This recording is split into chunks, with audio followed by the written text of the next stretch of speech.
Abbas, Lucifer is the same as Satan, just a different name. Who is like Beelzebub? No, Lucifer is not the same as Satan, unless you're just like a weird Christian. You think they're just like the same. Okay, can you elaborate who Lucifer is and who Satan is? Sean? Yeah, they have different origins for those names. No, you said they're different persons, right? Yeah, most likely they refer to different persons. Same being, right? Because.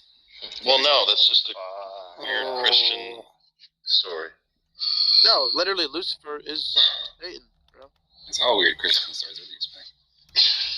Dude, I don't know where Sean, where are you getting your information? Doesn't explicitly say that anywhere in the Bible. Wait. What? That for Satan? Like what? I think I would thoroughly enjoy getting run over by a truck to this conversation. Wow. Yeah, I was about to say. What, you don't want to debate about Lucifer and Satan? It's just cheese on French fries, Satan, Lucifer. This is not well-tread philosophical territory. There's no, Lucifer is literally gold to be dug. God, yeah, I hate Mondays. Am I right? Christ. Today's Friday, technically. I don't know. Anyways, yeah, Lucifer is he's the same as Satan. Oh, you're talking. Yeah, you keep saying that. Yeah, if you Friday for you, it's gonna have to be. If you look, if you know Scripture, you'll know that Satan can appear as the angel of the night, angel of the light, and that's why he's called Lucifer. It's the greatest trick that he ever pulled. Something like that. Yeah, because he good movie. For me, son of the morning star, basically. And that it's basically showing that it's a light, so it's the same person. Is he also the son of the evening star? Yeah, is this like a Hesperus Phosphorus thing? No, this is literally let me look up the verse. Hold on. It's in Isaiah 14:12. 14:12. Wow. Did you look that up, Troy? Did I look what up? Isaiah 14:12. Yeah, look up 14:12. All right, let's see.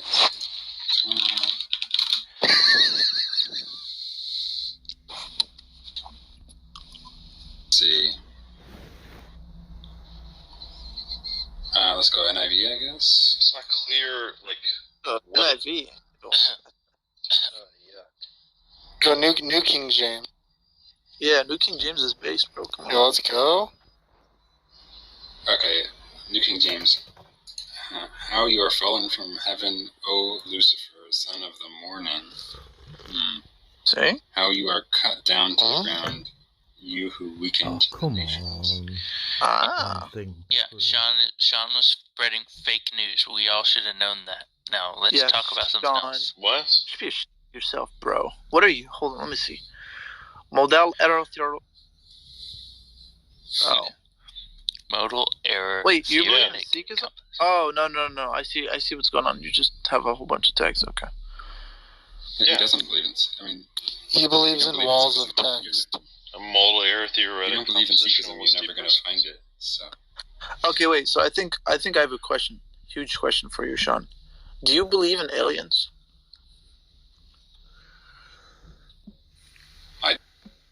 Yeah.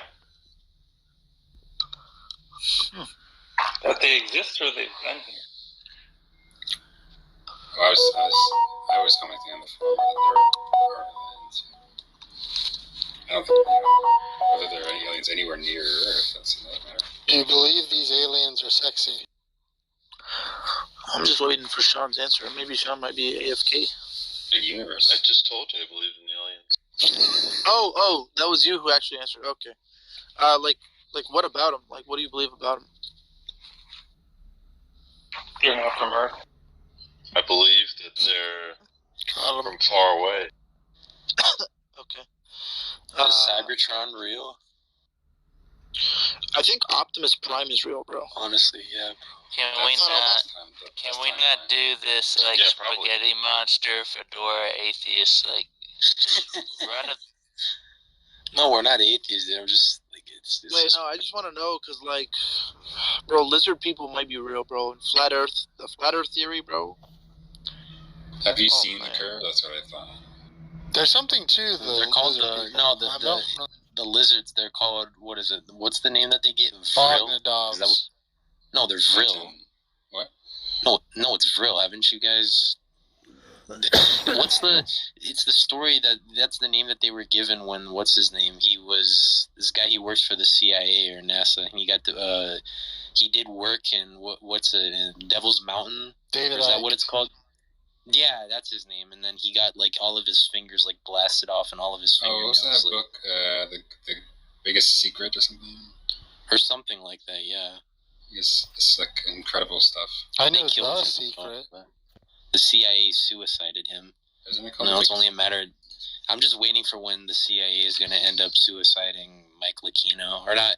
Well, no, they didn't kill him. I know people think like Mike Lucchino actually killed himself. He didn't. He's still alive. He just keeps changing his name all the time. You know who Mike Lucchino is, right? Here we go. Again, I just want to log into my email. What's the problem? True. Probably advances the theory that the world is under the control of reptilian humanoid extraterrestrials who use religious, read Jewish, governmental, and other organizations to conceal the truth from humanity by mind control. You know what the fucked up thing also, is? They have a special interest in gold, right? The messed up thing is that they're going to. There's probably like there's like a legitimate version of that book, but considering like, you know, the government likes to get involved with publishing, they probably edited a lot of the things out. They did that with a lot of the. A lot of that was redacted because. Yeah, you know, a lot of the. You guys can't let the whole truth out. Yeah. Especially not on Amazon. Yeah. Well, I mean, on Amazon, like, there's like still a few books that you can still buy that have like that are unedited. I mean. You could buy like Rabbit Hole, that's made by Dave Shooter, who's a survivor of the MK Ultra projects that they did on children by trafficking them and selling them in the 1980s. Omaha, Nebraska was like the #1 trade place if people wanted to buy like to do sex trafficking or like child trafficking. It was really disgusting. Even now, like with what is it, Little Boys Town? That's what it was. Sure, you can get a Kindle version of The Biggest Secret for $10. It's kind of $10. That's pretty. You can just watch his lectures for free on YouTube. Same stuff. And the only thing is like YouTube is taking a lot of them down, so you might as well just watch it when you still can. You can also get a physical copy of the book for $26. Yeah, it's a good deal. Man, for that much truth, I mean, what are you gonna do?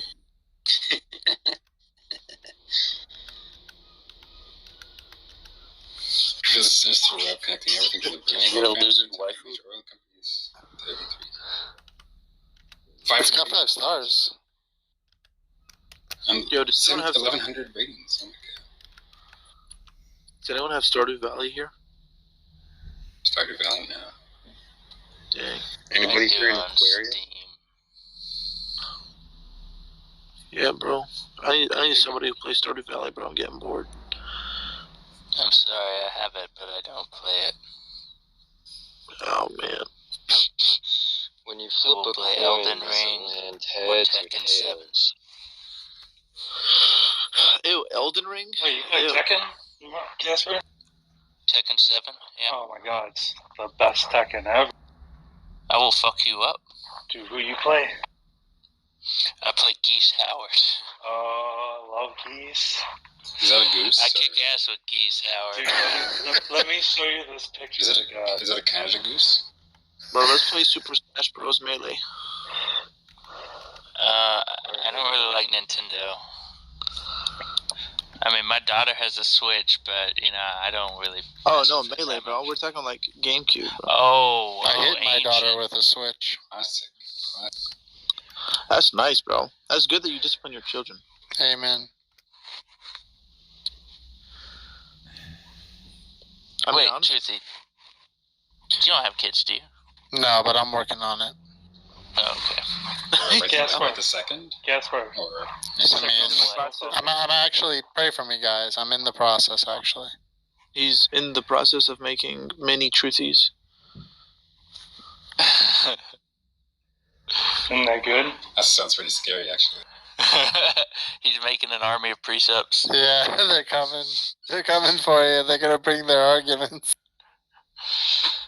It's gonna be too much logic. Albedo, what are you trying to tell me? You fucked up on my goose. You can add me on PlayStation if you want. I play it on PC. PlayStation. Actually, I haven't played the game in like 3 years. Oh, I haven't man. played in a while, but So you're playing on PC, so you're Henry Cavill and I'm the little skinny nerd. no, I'm not. I'm really not like super good. I'm like good for like around here, but like at tournaments, I get fucked up. I had forgotten about Tekken for a while, but when I saw that they added Geese Howard as a DLC character, I kind of lost my mind because he was such a badass character in all the SNK games. So I never play like King of Fighters or SNK at all. Or...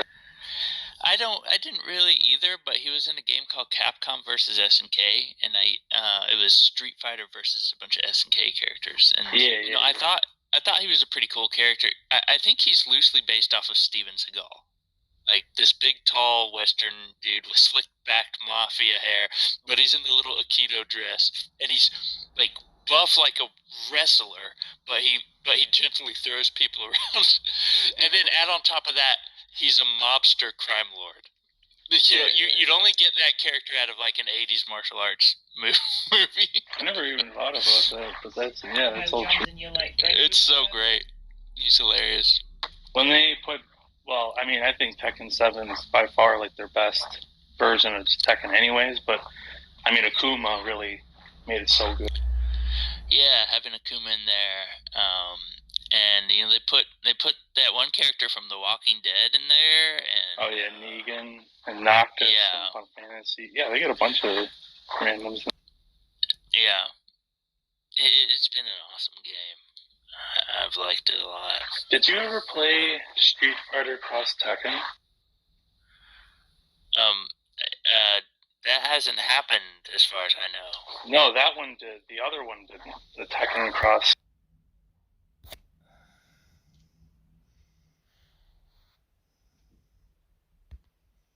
Health, diet-related diseases. So that's what you wanted.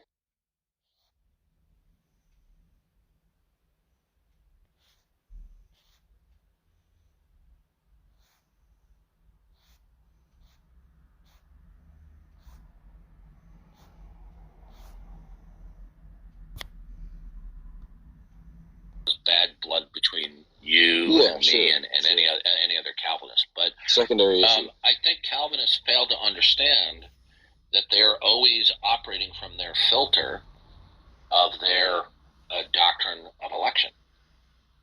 So, like, for example, when they read certain...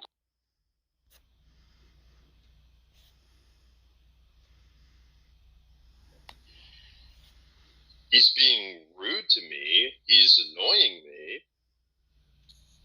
Yeah, I feel you. I agree that's pretty harmless. He's not like the Unabomber or something. Yeah. I just wonder if... Doesn't mean I can't be... can I not be annoyed by a person? You can. It's just, I wonder if outside of Clubhouse, in person... Why... Do you... Oh, go ahead. You think I'm like strange for being annoyed by John? No. You're fitting right in. Okay, good. I'm asking, in real life, outside of Clubhouse, like if someone annoys you, do you scream your ass off at them? No, and I wasn't screaming my ass off at him. I was not this time. But yeah, I mean, sometimes. I feel you, dude. I'm just. What do you want me to tell you? Well, I would want you to tell me honestly. You really don't. You really don't do that in person. You do it on Clubhouse because there's no real repercussion. Sometimes I do it in person. I have you probably a bit of an anger issue. You probably do. But yeah, I'm sure it's more controlled. And well, yeah, sure it is. It is more like talking to people face to face is more controlled.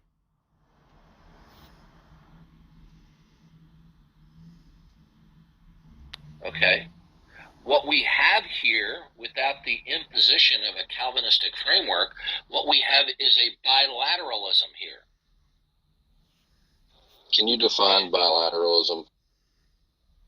Yeah, it means is that God is communicating to people and they are responding, okay, without being coerced or brainwashed. Okay. That yeah. They're making their response is of actual agency. You're basically saying.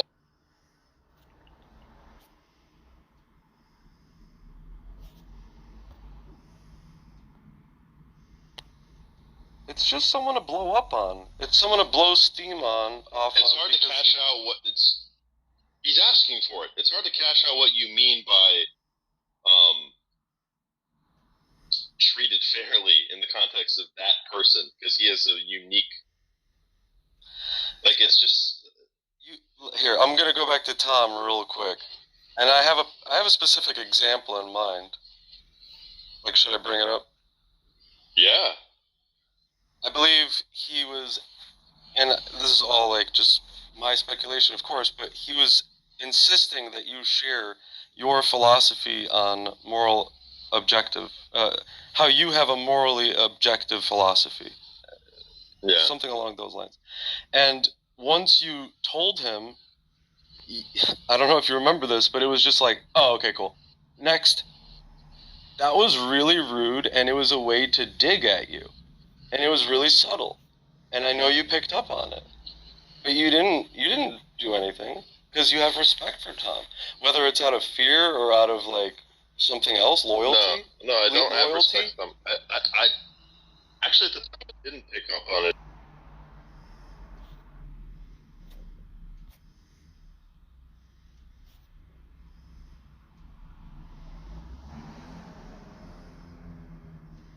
Is it prescriptive or descriptive? You could have said it's prescriptive.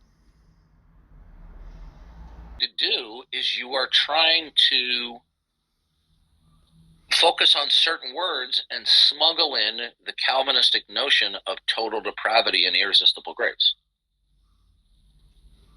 Yeah, I don't know. I mean, I hear what you're saying. It seems to me, and again, I could be wrong. I'm not being dogmatic on it or trying to be argumentative. It just seems to me, and I've looked at it a lot. I don't think you're being argumentative. I think you're being, we don't agree, but you're being very reasonable. Right. It seems to me that what he's saying is no one has the ability to come to Christ unless they're drawn, and if they are drawn, then they will necessarily be raised. Yeah. And I just don't see how. Is the context him? Jesus, what provoked Jesus to say this? It was the grumbling and the mentality by which they rejected his identity claims and concluded that people were illegitimately coming to Jesus. Jesus is rebuking the idea that people are illegitimately following him by saying, hey, listen, God is drawing them, so therefore they're not illegitimate.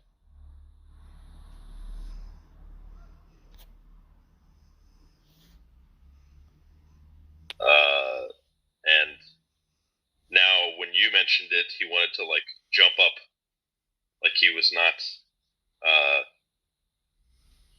just insulting me a day earlier. Though. You did hear disrespectful. In between that, you did hear him say, I actually do appreciate, and I did bring up what Sean did. You did hear that, right? Yeah, but that's the thing that was what angered me, because less than a day ago he was saying that I was doing it for pats on the back, that I was dishonest, that I didn't mean anything by it. They didn't genuinely believe that he shouldn't be doxxed, or that it didn't, that there were boundaries there or anything, and that's scummy. And you have every right to think that. And that's cool. I respect you for it. But I still respect you even more for just doing the right thing and not going with the mainstream. Because, John, even though there may be, like, a little bit of truth to, like, I don't know all of the social dynamics that you have. Oh, dude, I'm just saying, I don't know all the social dynamics going on in your circle. There may be some truth into that. I'm not saying that. I'm just saying, I don't care. You swam against the tide, and it was the right fucking thing. Okay, good. That's it. I appreciate it. Because my boy shouldn't get doxxed. No one should. But it's being tossed around like it's a joke. Like, it's like, if you didn't say that, the consensus of the room was like, oh, I don't give a fuck. I don't like people getting doxxed, but if it's John Lee, fuck him. That was the consensus, and then you stood up, and I don't give a fuck if it was for social brownie points. I don't give a fuck. Someone had to do it. You did it. Thank you. Yeah, thanks. Appreciate that.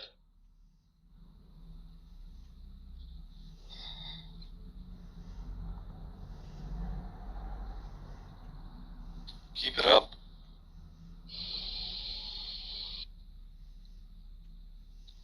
Alright, dudes. I mean, this guy's just a fucking piece of work, though, so it's like... I think... Yeah. Confusing to know what the right thing to do is, something like that is. Well, I mean... like... I think someone brought it up during that conversation, like, Sean, would you be okay with Hitler getting doxxed? I think you said, like, yeah. Or... Yeah. Right. And it's like, the whole point is, like, John's not this, like, malicious character who needs to get, you know, the mask torn off his face. But he is like, who is this really fucking stupid guy? And who? This is the guy that like you send John back channel messages while conversations are going on and stuff, right? Yeah. Yeah. So I'm trying to figure out if you're socially inept or if you're just like white knighting. I don't know. Maybe is it deeper than this, where you picked on as a child and now you feel like you need to play defender for weak people? Like, what's going on? Called out. Yeah, I'm trying to figure out what's motivating this. Oh, getting called out. Getting called out on what? Getting called out on saying that the people who are talking mad shit to John are being terrible people. What do you mean by terrible people? What do you think I mean? I don't know. That's why I want you to know. Or I want you to tell me. Being fucking rude to him. What does that mean? Yeah. I think you know what it means. No, I don't know what it means. I think you're just emoting.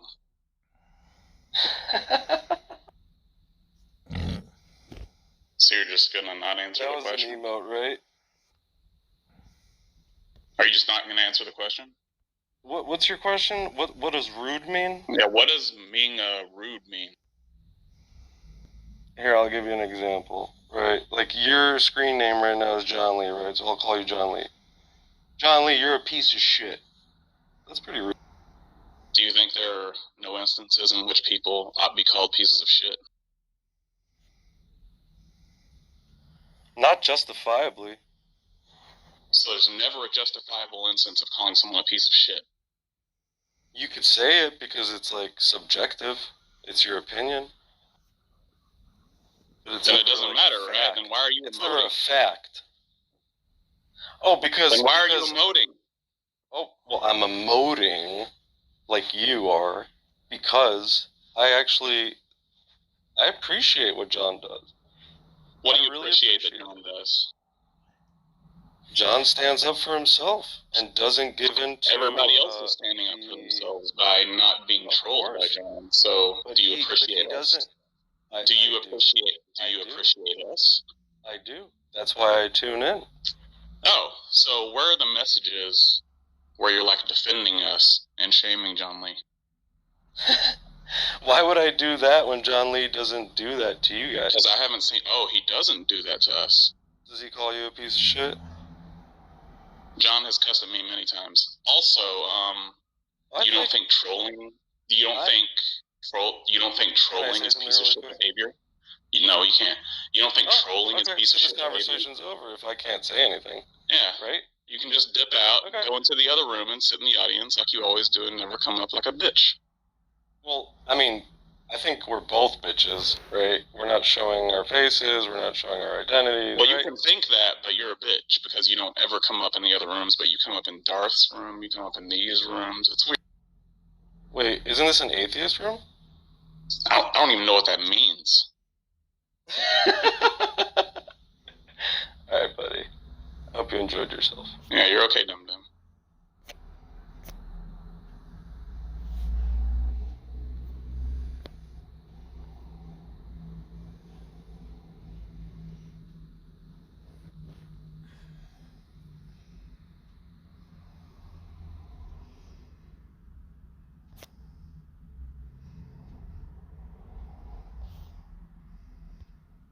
English is bilateral.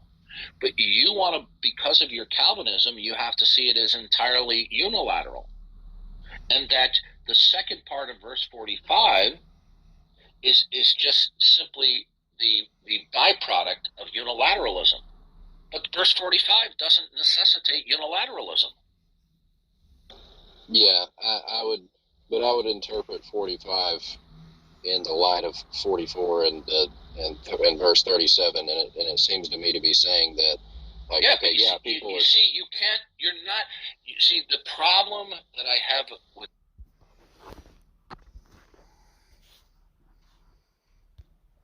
between me and you, Dad. Because the conversation was never between me and Jordan at the start. Well, I mean, he's lying. Oh, it wasn't. Who was it between? Oh, so Dad, you have nothing to say for yourself? Sean, just represent what happened. Go ahead and explain what I'm wrong about. Go ahead and explain how I'm wrong. Go ahead. Well, the conversation wasn't between me and Jordan for a start. I chipped in while I was driving to say, yeah. I can't even remember what I said. I said, like, you know, the reason you get kicked off stage is because you do stupid shit. Is that wrong? Yeah, that is wrong. So that's not the reason he gets kicked off stage. That's correct. So what's the reason he gets kicked off stage? The reason he gets kicked off stage, the reason he gets blocked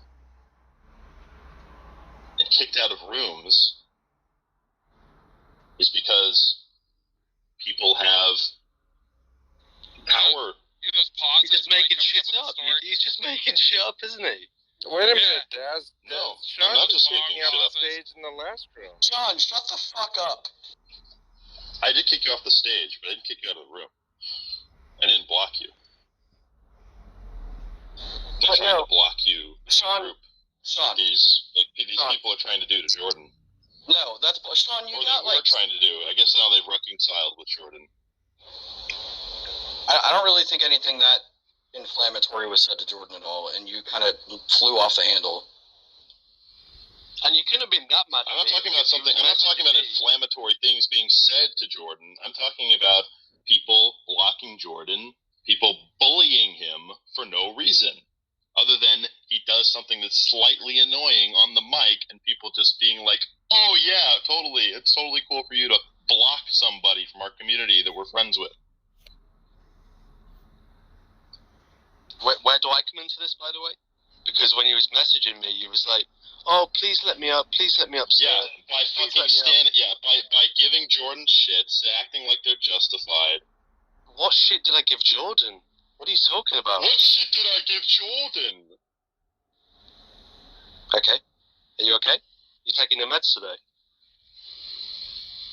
That was actually a good impression. What shit did I give Jordan when I told him he should have known he was being a dickhead?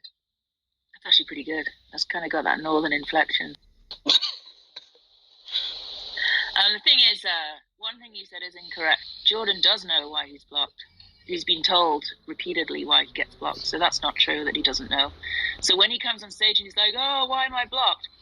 That's him just like being disingenuous. He knows why he's blocked. He gets told over and over again. And that's the bulk of what was said. Which is what?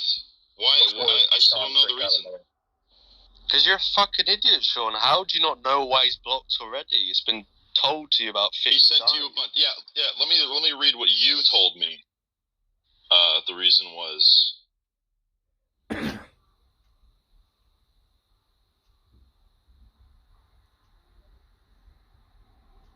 Jordan is banned because of sighing, interrupting conversations to ask Jack a question, trying to be like Arianas, bickering and spamming people with waves and messages. My understanding is that he was Wow. blocked from. What a monster! My understanding is that he was blocked. Can I not be heard? You're kind of low. How about now? That's better. My understanding is that he was blocked from rooms on a temporary basis because he was engaging in abusive behavior toward a couple individuals. That's my understanding. Okay? Jordan That's the claim. also told me that he was, Tom blocked him for sighing. Is that true, Tom?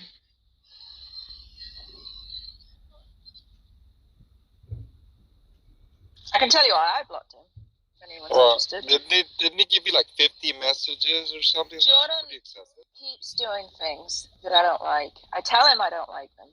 He apologizes, and then a day later or a week later, he does it again. And including being abusive to me in messages. I blocked him for that. And then he apologized, so I forgave him and unblocked him. And then I expressed to him the things that I find annoying that he does. And he just keeps doing them. So it's not that he's annoying, it's that he's doing it deliberately to annoy me. That's the problem. Lots of people are annoying. But he knows he's annoying and he does it on purpose.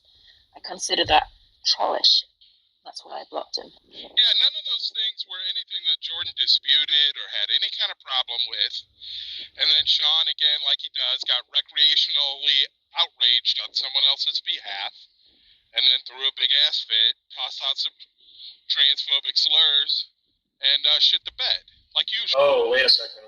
So, when presumably you and a couple others were moved to the audience by Squishy, Sean, you made, is it correct that you made transphobic remarks towards Squishy? No, of course not. It's Of complete course lie. you did. No, he referred to both What was Squishy it? and Snugs What as was it? bitches. You called it, you said they're both bitches. Bitch How is a is that transphobic slur. In fairness, I don't think that in and of itself is going to be transphobic. No, You don't it's think deliberately misgendering a person? Bitch is like a gender neutral thing, though. Oh, okay. We call John a bitch all the time. Okay, calling her transman a bitch, like deliberately misgendering them.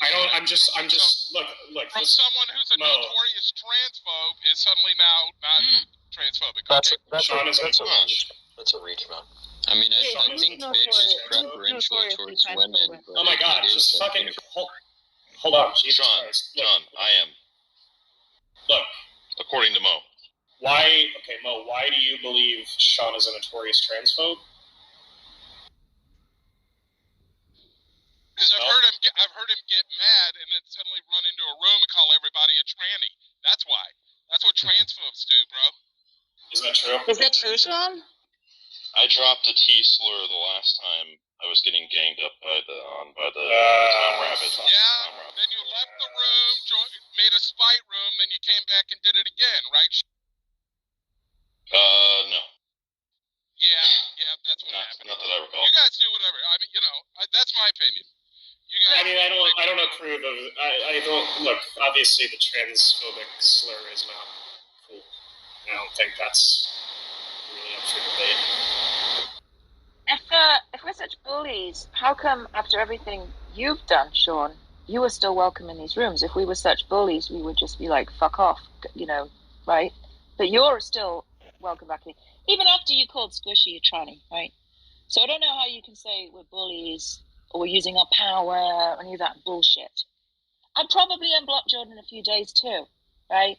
I don't hate him. I just find it highly annoying that he deliberately tries to annoy me. Just like I find it highly annoying when you made spite rooms about me. But I got over it, right? I thought we were good. And here you are calling me and Tom bullies again. Why? Because you are. I just gave you a reason how we're not. Yeah, it doesn't That's prove about anything. your... Oh, okay. So who are we bullying now? Jordan? Anyone else? Jordan, me, anybody else you don't fancy. How the fuck? You. How the fuck am I bullying you? How the fuck is that happening? You're doing it right now. Right room about you? No, I'm not. I'm having a disagreement with you. I'm telling you, you've done all this shit to me. I let it go. I thought we were good. So how does that make me a bully of you? Because I feel like you're threatening me. And you are. What the fuck are you talking about? I literally brought you upstage so we could hash it out. Yeah, and you're saying that if you're such a bully, you would have blocked me or whatever. That's correct. But yeah, so that just means like you're holding it over my head. Oh my. You're threatening. Okay, you're crazy. I mean, I do think you deserve like public scrutiny and criticism for using a transphobic slur. To be clear, I don't think that's cool. I don't know. Like, is the idea that Squishy made you so mad that you felt it was appropriate to use that term? Is that the idea? No, I never justified it in any way. It's just I mean, personally, I don't think that's tolerable. I don't know how other people feel, But in the first room, and I'm not talking about like last night or whatever, but the first room where like this sort of thing happened, people were ganging up on you, Sean, right? Yeah, same thing they did to you.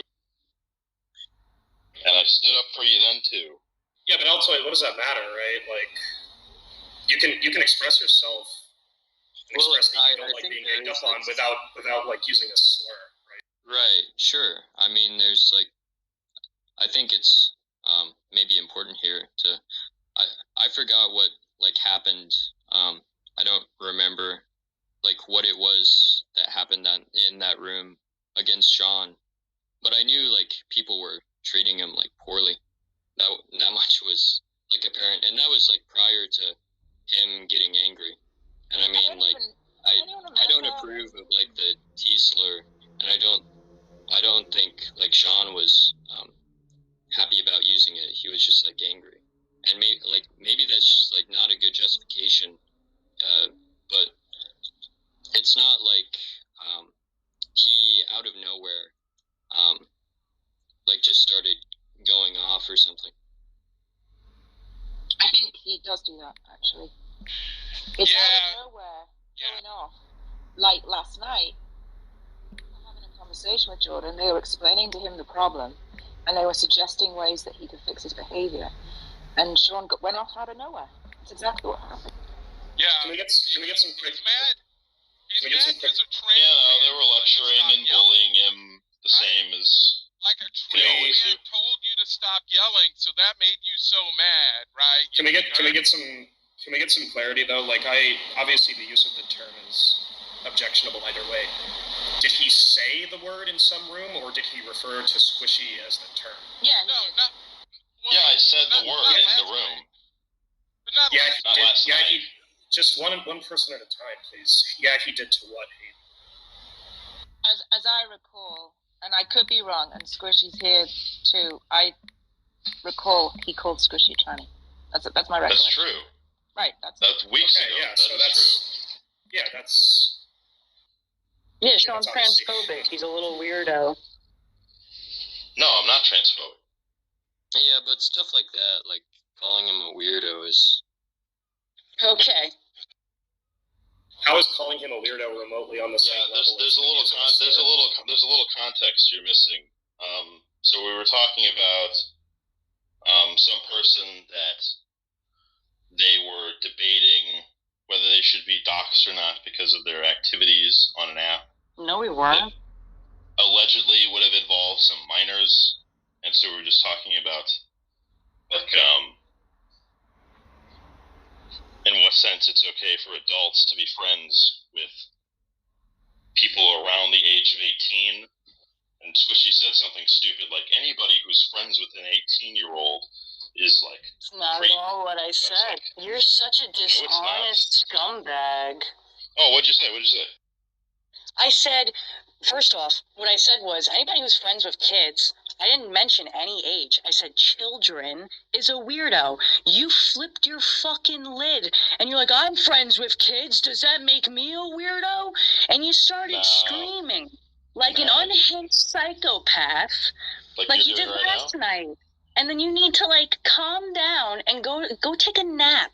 Because you literally just screamed at people last night for no fucking reason.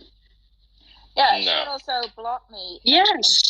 Sean blocked me and said it's because I called him a pedo, which is complete lie. That never happened.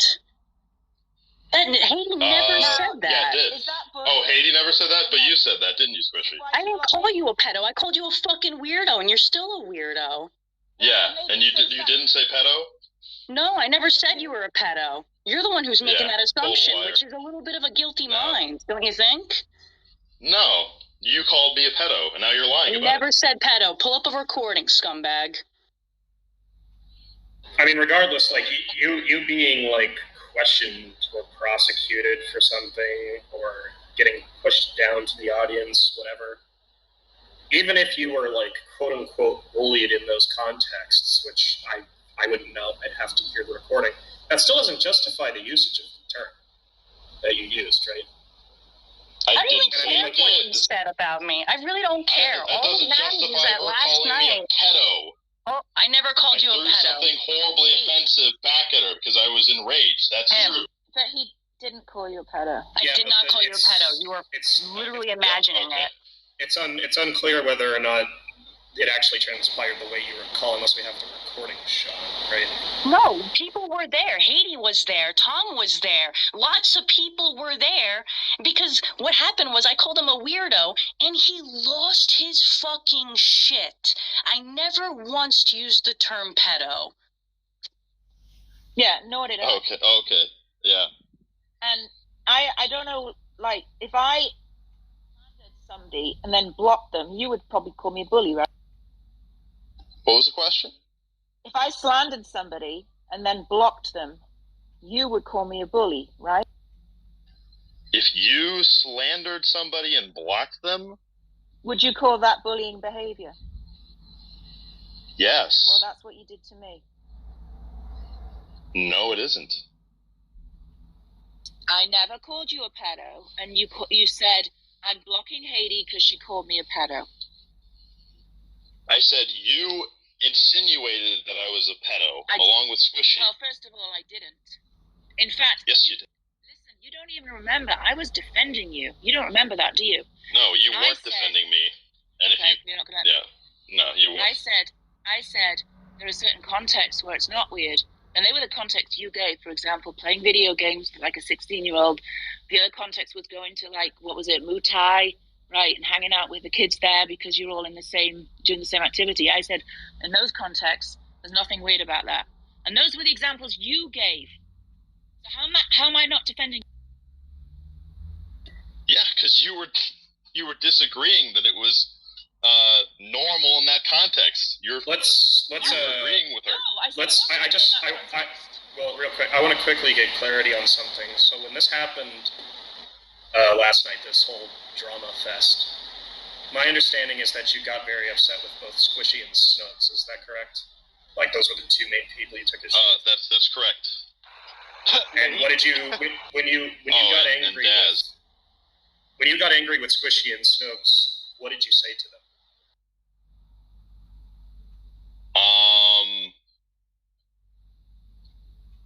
I said, well, I was kicked off the stage for telling Snugs, like, I said something like, cry me a river, build a bridge and get over it. You were calling her a bitch and screaming at her. In the middle of that sentence, no, I wasn't. That's a lie. Yeah, you were. I said some inflammatory stuff in the chat, if you wanted me to repeat that. You screamed at her and was yelling over her. Yeah, well, I didn't scream. I didn't scream at her and call her a bitch. I was asleep, and I heard you screaming at Snugs. Yeah, you're just a dishonest How am I a complete liar? That's exactly what I was telling them in the chat, you dumbass. If we were to, As it happened. Sean, if we You're were to, completely untrustworthy. Sean, if we were to, Sean, you're a liar. Sean, if we were to speak to Snug, if we were to speak to Snugs, would she corroborate what you're saying or what Squishy is saying? Do you think? She would. I mean, maybe there's some like weird social cognitive bias. Maybe she'd agreed with Squishy, but I think she'd agree with me. I didn't scream at her and call her a bitch when I was talking to her. You did call both of them bitches. In the chat, I said, yeah. Why'd you call Snugs a bit? After I got moved down. Because she kicked me off the stage. She interrupted me to like say I was being too loud, and I had to stop Wasn't that talking to Snugs. Snugs didn't kick you off the stage, I did. Yes, that's what I just said. Why did you call Snugs a bitch? Because she kicked me off the stage. And she why did I call Snugs? I didn't call her directly. I wrote it in the chat because they were talking about me. Were you just confused at the time about who was actually moderating you? Because if that's the case... No, I didn't call Snugs directly a bitch. I was ranting in the chat. Is that true, Squishy? No, I didn't. That's a lie. Yeah, he did. You can check That the was the main replay. reason why I moved him down. That was literally the main reason why I moved him down. You can check the replay. I ranted about that in the chat. No, you said it in voice before I moved you down. That was the entire reason why I moved you down. Liar. You can play the replay. I'll go listen to the replay. What room is it? Unfortunately, the replay was lost. Yo, there's so many people here that can corroborate that. You started screaming at Snugs, told you to calm down. You are a liar. Slipped out. Sean, stop interrupting. You slipped out and then got moved down. And like a little baby, you cried about it. Haiti, were you... Hold on. Haiti, were you there last night when all this... Haiti was asleep. I was asleep. I was there. Can you I don't remember Sean calling Snugs a bitch audibly, but he did get loud and unreasonably aggressive. Agenda. I mean, I think there's clearly an agenda. I mean, yeah. But are these random atheists on Clubhouse part of the agenda? I mean, part of it as in... Well, I can put it this way. Like, when scheming? you look at some Muslims, well, they have an agenda to maybe to discredit Christianity. And so that's an agenda, right? And contrary to what people think, I mean, as far as certain atheists, I mean, it's not a monolith, of course, but there's a certain group of atheists that have their own agenda. And I think Tom, with his channel, and he just wants to, he has an agenda too. He won't deny that. Of it's course. not just content. I don't think he will confirm that the whole point of it is to paint you as the boogeyman, because his channel is nothing without a boogeyman. His main one is harder to get a hold of. Now you're more accessible, and you can't possibly be a good person. You have to be the boogeyman, because you're a theist. You can't have a theist on an atheist channel who's the good guy. But I think it's a little difficult for him to get material. I've been saying that all this time, and it is such the case that he would have to somehow manipulate the content to edit it or just put it in a certain context, and I think that's why he hasn't been able to put any material out for a long time. I think other than yesterday with Vekol, he hasn't put anything out for probably 2 weeks or so. But the thing is, I mean, just to me, I think if when I listen to Tom and things like that, I mean, he's clearly motivated. It's motivated far beyond any type of smart guy too. Like, I know you credited him earlier as being able to read people. I agree with you. I listen to him in his conversations with people who he disagrees with. He's very sharp and analytical. It's just I wish he wasn't stuck in that ego, which is basically, it doesn't matter, John, that you're patient, that you're kind, that you're fucking dignified. It doesn't matter. You admit to wanting that if God commanded children to be fucking raped, you'd do it. That's it. That's all that matters. But you know, Tom, when he sees things, it's kind of like how do you put that? Okay, let's say you see a glass that is nearly full, and your focus is on how it's not full. Yeah. You see that gap and that something missing there, and something that's not what it should be, maybe. And for whatever reason, he cannot appreciate there being a lot of water in that glass. But the constant focus is what is lacking. Emptiness. Yeah. And he doesn't need to be that way. If he has a proper, balanced view, he can appreciate what there is. But it seems, for whatever reason, he wants to focus on the negativity of the glass not being full. See, I feel like if he was here, he'd be like... Sorry, go ahead. Yeah, and it just makes the more focused people start to think, well, there's no water at all in there. There's nothing of value there. Yeah. Because that's what he's selling. Right? That's what he's selling. It's like the whole point is you get on stage, and then, you know, you're seen by everyone. Like, you know, this glass that is half full, or half empty, whatever. And his whole job is to make sure that they don't see that fullness. It's this charlatan act. I really don't appreciate it, but I also appreciate it. I appreciate it because it brings me endless entertainment. Entertainment, which it's entertaining. It's so entertaining because the entertaining part is them getting so riled up. That's what I'm saying. The entertainment really is their behavior, not mine. So not mine. It's theirs, dude. You're Jerry Seinfeld. On no, you know what I often put it? You're the straight man. I'm like this, I kind of liken it to like a spotlight, right? And it's like I just enter and I just put a spotlight. I'm talking to, let's say, Tom. Well, the spotlight's on him, right? So whatever behavior they might, it's not the focus of the spotlight, which is me, right? It's really the focus is on them acting towards me. And that's where the real entertainment is. That's what people are not. That's what people involved in that are not. They think the focus is me because they're so heavily focused on it. But they're not understanding that people are focusing on them, focusing on me. You're not just you. I'm talking about a whole bunch of people. Oh, I know. But they are in their little chamber of sorts, right? View it a different way, and that's what's the fascinating part about it.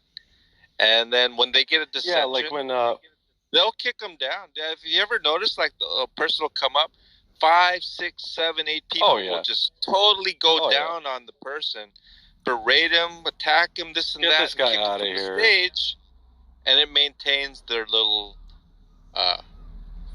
like feeling of being justified or they're right or the orders restored, the focus is back on John Lee or something. You know what I mean? Right. Rather yeah, than because them. imagine imagine if all the rooms were theist heavy. Like, and I don't mean like egotistical theists like Silver Star, right? I'm talking about like people who are humble, who will respect other people's points of view. They would literally be laughed off. It would be like, I'm sorry for bringing up Haiti, who is your friend, but like, I mean, just imagine her behaving like that in a room that's civilized. Like, well, she wouldn't want to go there. Well, of course. She would have to be a mod. Yeah, It's very entertaining, and it's also sad. It's both. It really is. That's what makes it so entertaining, because it's not just laughter. It's not just fucking that. It's also like, I feel bad sometimes for you. I'll be honest. Even though, like, For me? Yeah.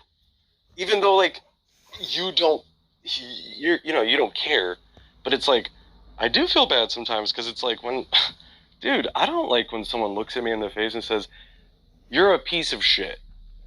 I don't like that. Of course, I'm gonna try to be like a good person and be like, "Okay, bud," But it's like, you go the extra mile. You don't just say, "Okay, bud," and turn around. You say, "Oh, really? Well, why do you say that?"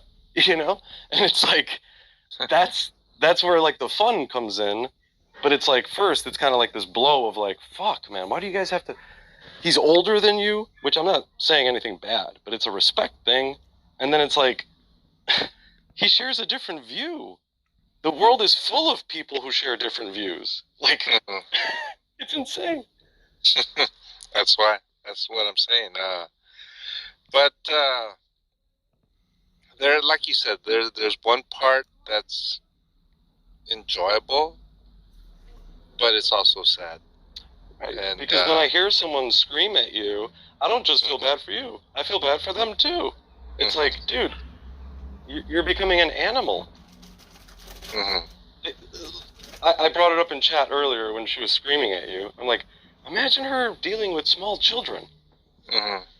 It's either the case that she'll treat them the same as she treats you when they misbehave, or she'll just smother them. She'll spoil them. She won't even discipline them.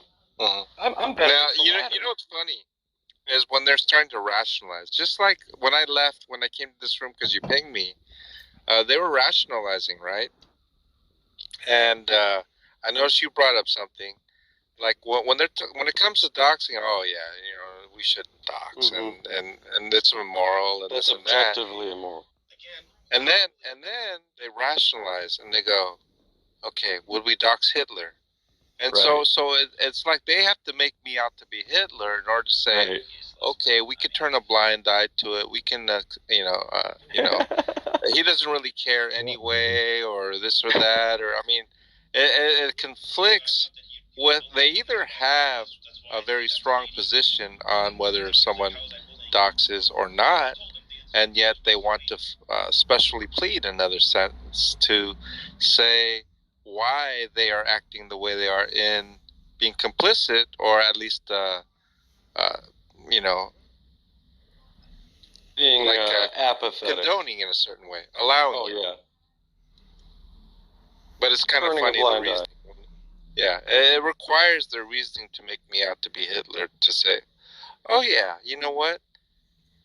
I would approve of the doxing of Hitler." That kind of thing, right? Right, and that's why I thought it was really interesting when I forgot who. Oh, G.I. Jew. He was like, "Would you consider John a malicious actor?" And if you notice, Tom had to think about it. He's like, "Dude, could you rephrase it?" Because the answer is no. The answer is no, but he needs him to rephrase it so that he can somehow say yes. And then he got bailed off the hook, let off the hook, by making it a a thing something about to where he gossip. says, "Oh yeah," or Oh, something. I would never tell John a secret. Oh yeah, no. If that's the case, then yes.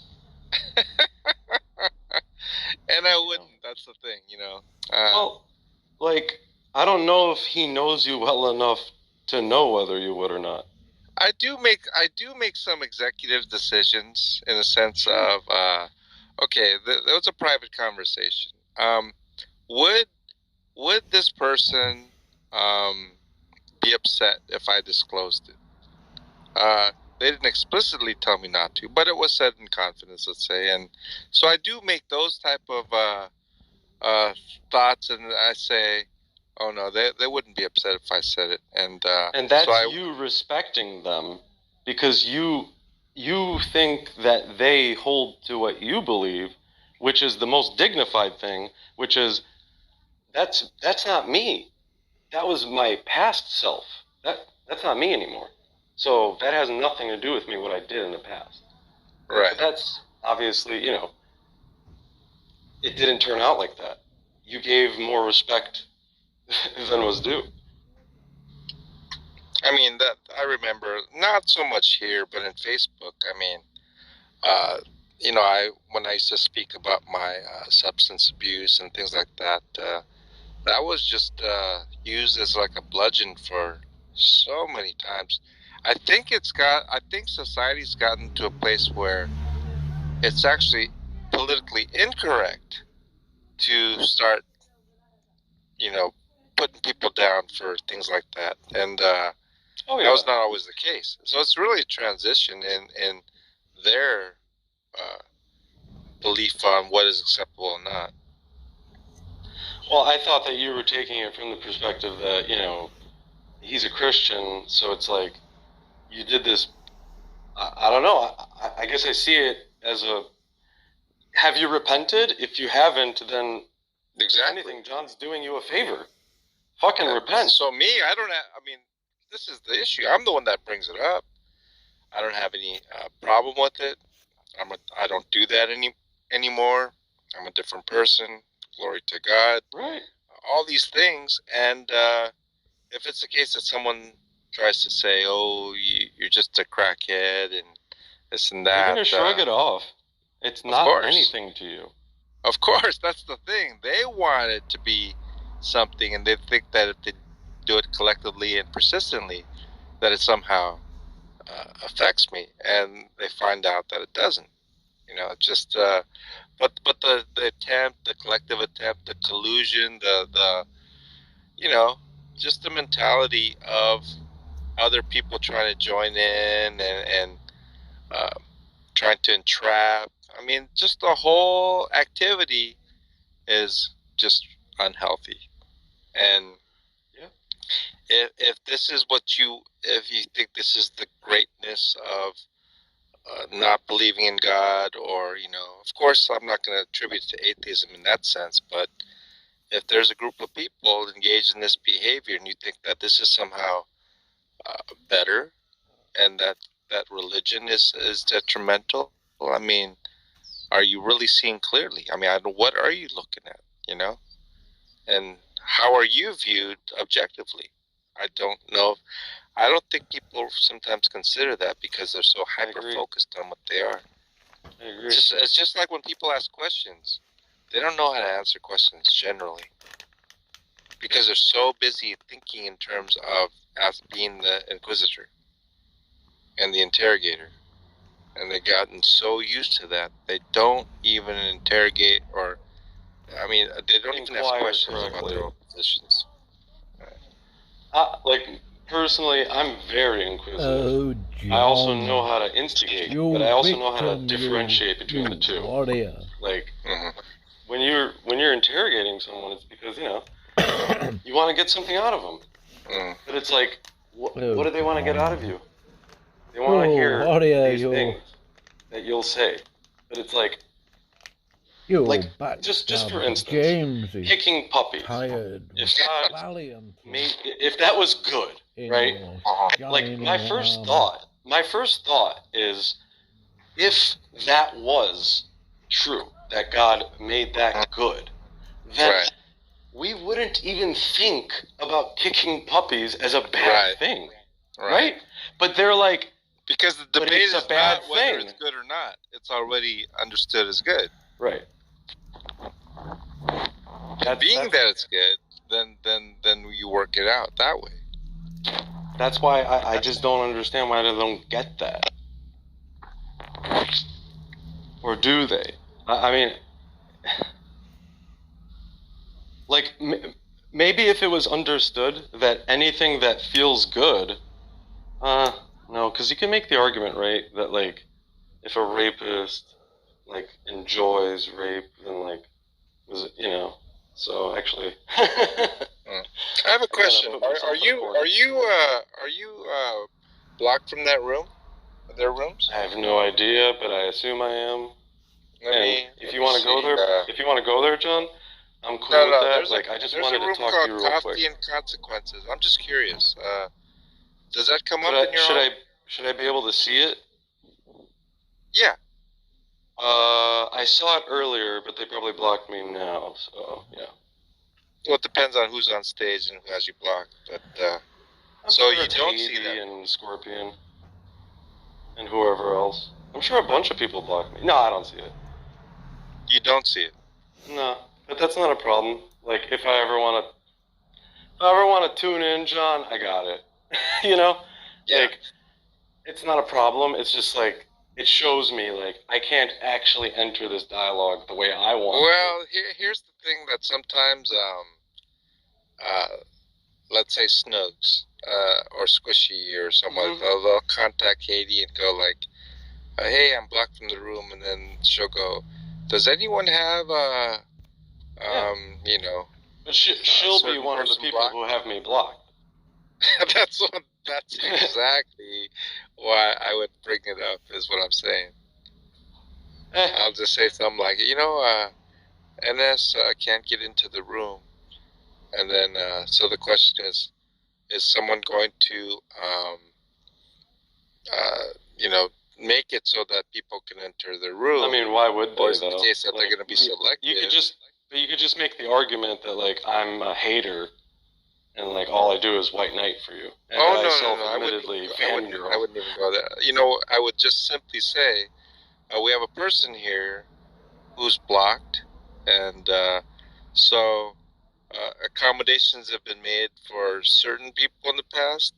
They were not made for others in the past, and so it would be, I think I had them admit one time, we only do it for people we like or something like that. And so as long as they're able to acknowledge things like that. It is actually like the cherry on top. Yeah, why don't you go into that room and dude, I really appreciate you just hopping into this one. You know, thank you. Yeah, not a problem. So, all right, man. Let me see what goes on over there. All right. I'm gonna mention it. I'm gonna close the room, but I'm on back channel if you're there. Peace.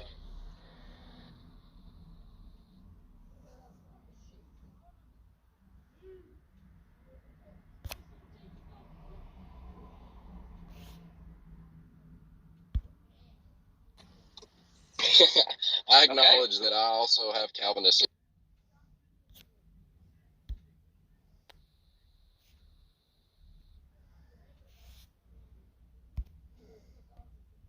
Really malintent. Calling somebody a bitch isn't malicious. What? It was lashing out because I got moved off the stage, and because I'm like upset about this stuff with Jordan. So I mean, yeah, it was like.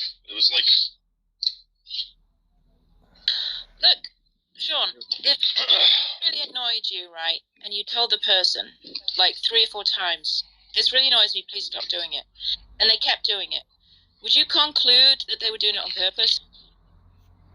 I don't know what your like reason is for blocking Jordan. I'm just asking you a question so you can see what my reason is. I've already said this over and over. I've never seen Jordan like troll anybody. What does that matter? He's like a super nice guy, and it doesn't make sense to me, this stuff that you guys are saying about him, and I'm not going to disagree with you. 50 times in a row. He like fucking. Right? That he's doing something. Right? Jordan has sent me abusive text. Right? Yeah. That's what he did. That's one reason I got blocked him. Then he apologized, I unblocked him. Am I lying about that? I don't know. His story was different, and I believe him. Then why did he apologize? Because he told me. Because there are certain people that he wants to be able to hear from, and because a lot of times everybody's in these rooms, and you feel excluded if you can't get in the room. So he just wants to have more options of people to interact with. Okay, well look, I don't know what to do now because I've told you why I blocked him. You just think I'm lying about it, so I guess we're in an impasse. Yeah, I don't know why you would believe him. I mean, when I talked to him last night, he seemed to, we kind of came to an agreement, but... Yeah, he's just conceding to you because he doesn't want to be blocked. It makes sense. It makes sense. Why do you think that? Why do you think that? You don't think he, like, waves to people, like, 50 times in a row and is just, like, annoying to people? No, I don't. He's not. No, okay, I'll just put the screenshots. He did that to Haiti. I'll put the screenshots up then. He did that to. So he waved to somebody a bunch of times. I don't understand. That's reason to block him. He tells me he wants conflict resolution. First of all, you said that you didn't believe that he does that. Now that we're like going to show you, and all of a sudden, like shoulder shrug doesn't matter anyway. I was assuming that he did more than that. That you're like saying that Katie was saying he was like abusive in some way. Do you want to see the screenshot? The screenshot. Yeah, the screenshot. Yeah. You want to see it? Yeah, from what I understand, you were both going at it, and so he may have said something to you, but you insulted him first. I don't know. Just because you have a screenshot, just because you have like a blurb of somebody saying you deserved insulting it, you. What were you wearing that night, Katie? How dare Yeah, okay, so basically you just don't think that if it's not justification for you to block someone, it shouldn't be justification for anyone else to block someone, and that would be definitionally bullying, right?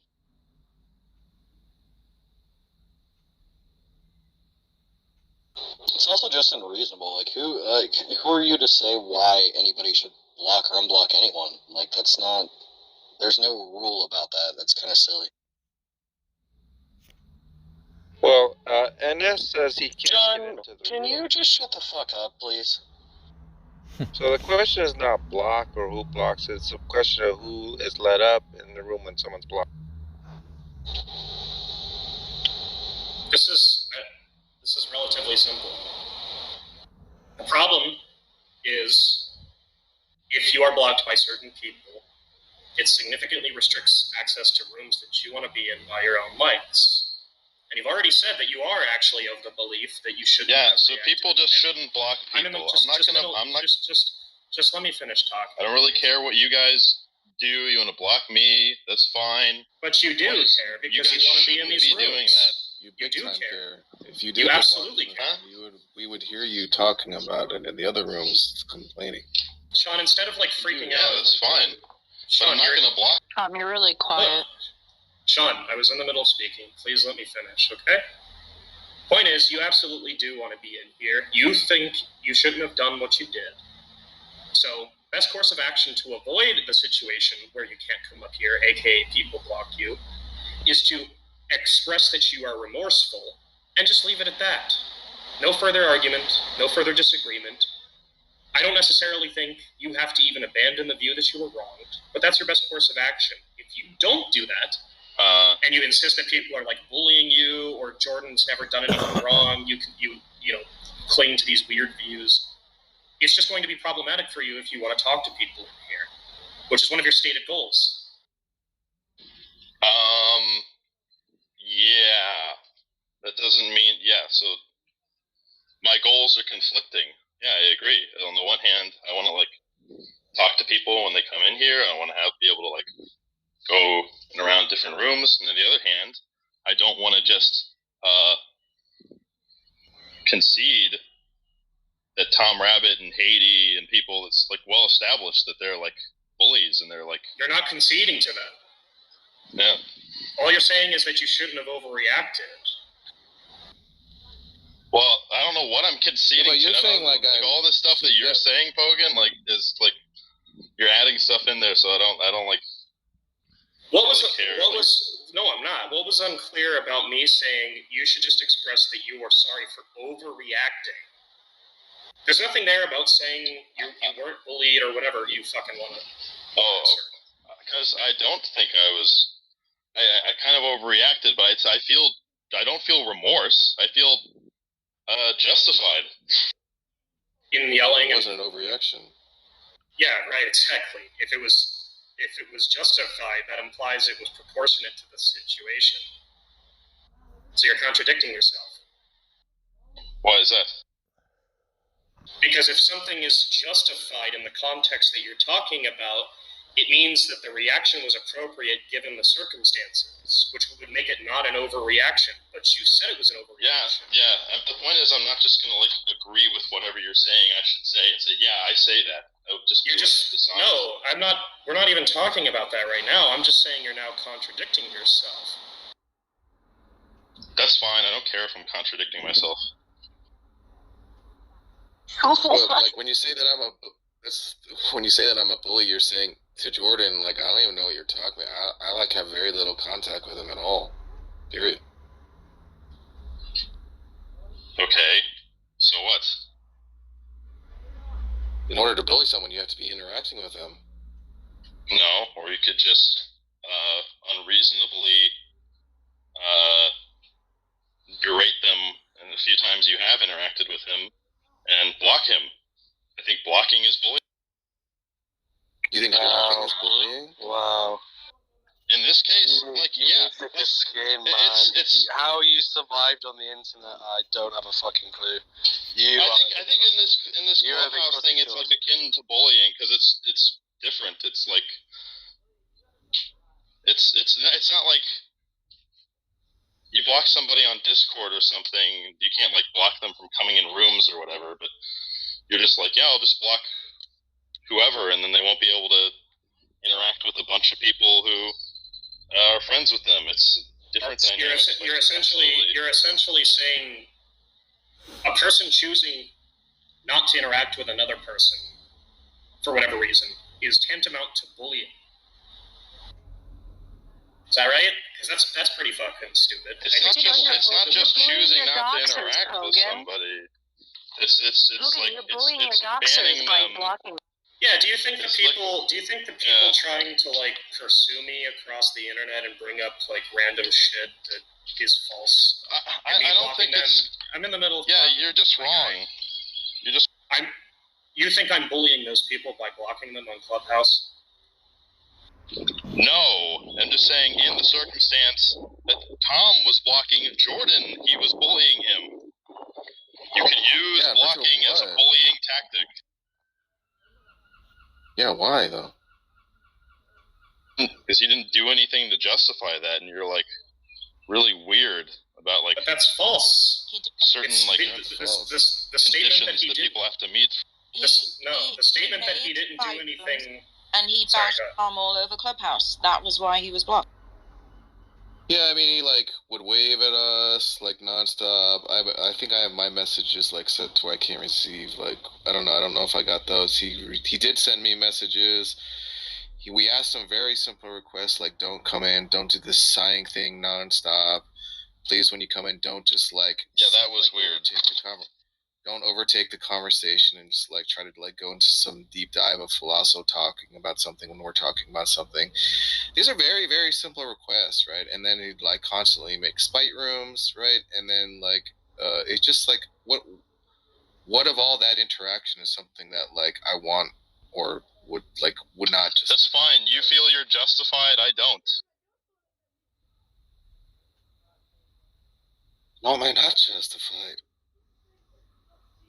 I don't think Jordan is doing anything like over. I think you're like really sensitive about that for some reason, like sighing. Like I don't know what.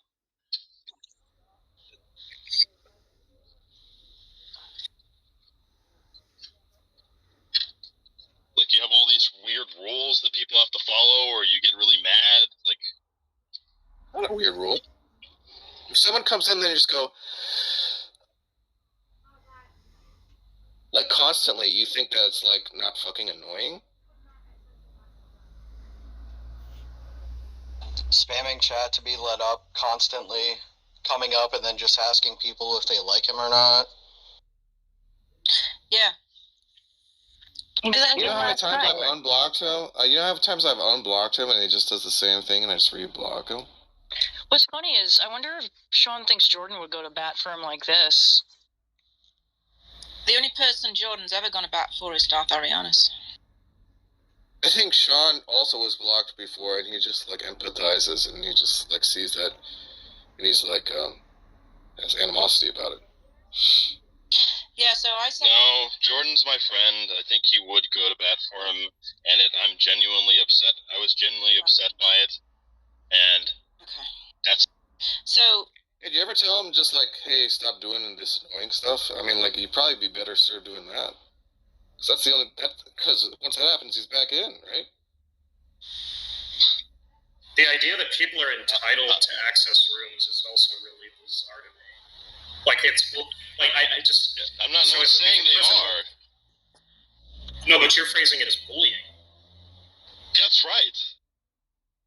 Yeah, so if he does things that annoy people and they don't want to interact with him and they block him, you think it's bullying merely because Jordan wants to interact with other people who happen to be in the room. Is that correct? No, it's bullying because they're overreacting and they don't need to treat him like that. How is it an overreaction? They're blocking him because they don't want to interact with him. That's what the feature is for. Yeah, it's an overreaction. Jordan didn't do anything to deserve it. That's also not true, as has been established. And it's true that I disagree with you on that. He sends people messages. Dude, he's like waving at people 50 times. You think like they're entitled to just like fucking take that? You're gonna get blocked, kid. You try it, see what happens. Quit your fucking whining, Sean. So, you can say whatever you like about us, right? And we're just supposed to take it. And if we don't take it, we're bullies. Is that what's going on? That seems. I don't care what you do. Everybody knows you're bullied. And so, if we then, like, say if I kick you from the room right now because I think you're talking shit about me and it's unjustified, that would make me the bully, right? You've got it all worked out nicely, don't you? I think that would prove my point, yes. So if I just call you all sorts of names and you have mods and you kick me down, would that be you bullying me? Depends on the context. Probably not. Probably not. Why? Because it's you doing it? Sean, it's very bizarre to talk about people bullying you by blocking when several people that you consider your friends, I don't know about you specifically, but definitely several people you consider your friends, including Jordan, have responded to these sorts of like requests by making spite rooms, calling people various names, ranting about them for ridiculous lengths of time. So we're supposed to be of the belief that that isn't bullying. But yet, somebody just making the choice to not interact with a person and using a Clubhouse feature conducive to that is bullying. You see how ridiculous that sounds? No. All right, I don't know what to tell you. What's your solution if not to block? If not to what? Yeah, like what's the like if someone doesn't want to interact with someone, what's the other solution? What? No, I'm just. Holy shit, bro! Holy shit! He's asking if somebody doesn't want to interact with another user, what do you propose they do aside from don't talk to them?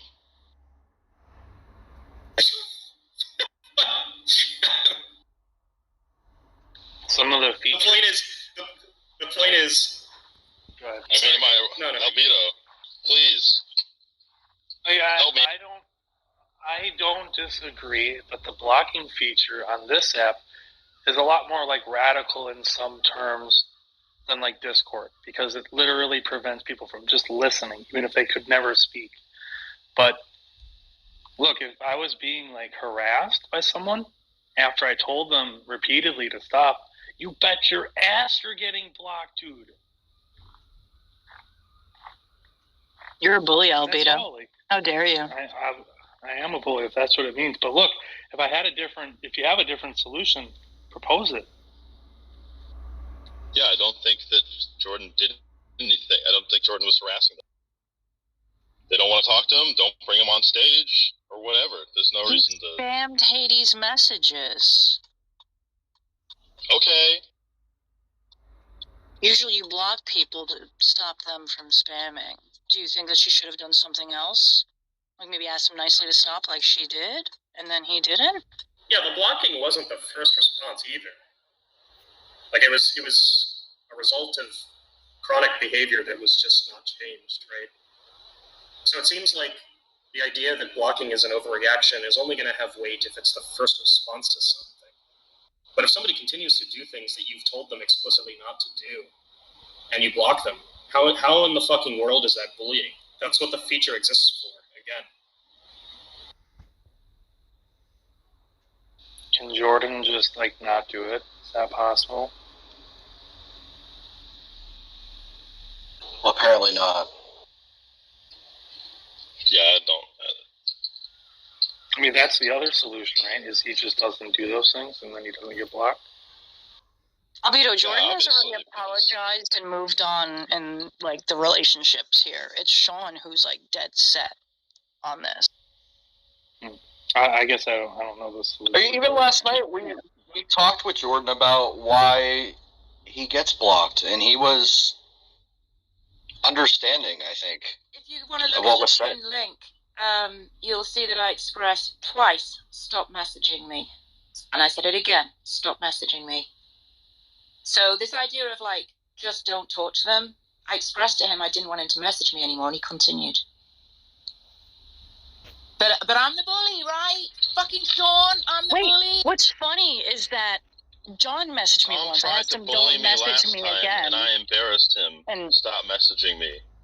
listen, I told John Lee to stop messaging me, and he did the adult thing and stopped messaging me. Jordan, unfortunately, could not do the adult thing and ended up getting blocked. Twice. I said to him twice, stop messaging me. Twice? Yeah, What else are you supposed to do?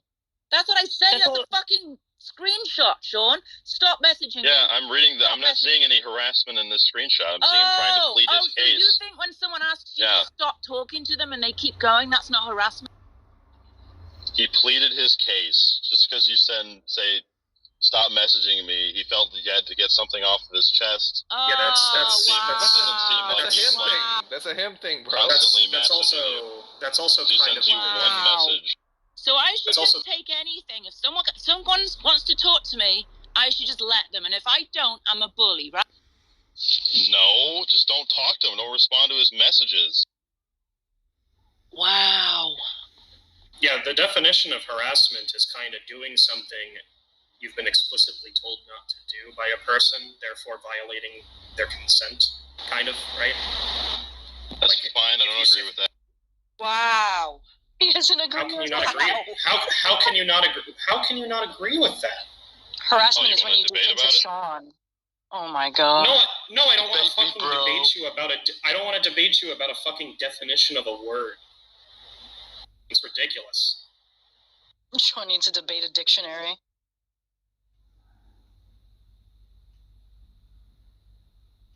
You know what? I don't even. I've tried 3 times to resolve the situation as peacefully as possible. You guys do what you want.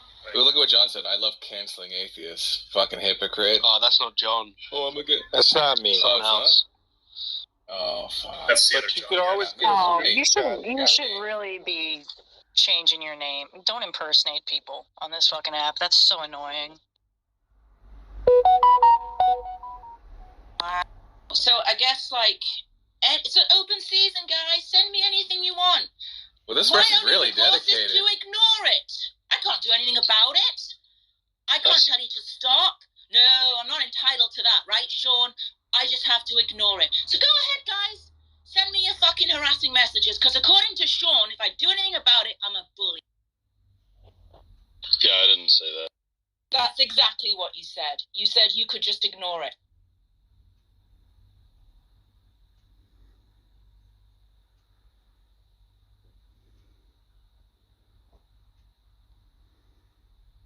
No, I didn't say you have to accept my opinion, so.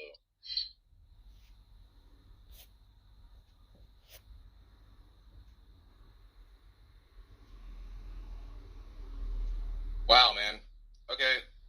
Are we done here with this, I guess what John Lee would call sniveling? We're done? I guess. I don't have anything to say. Yeah, bye then. Now, we could go about that. Just leave the room. Leave the room, Sean. The fact that you think I'm not entitled to say anything when people send me messages and I tell them to stop is fucking sick. So fuck off, leave the room. No. Okay. Wow.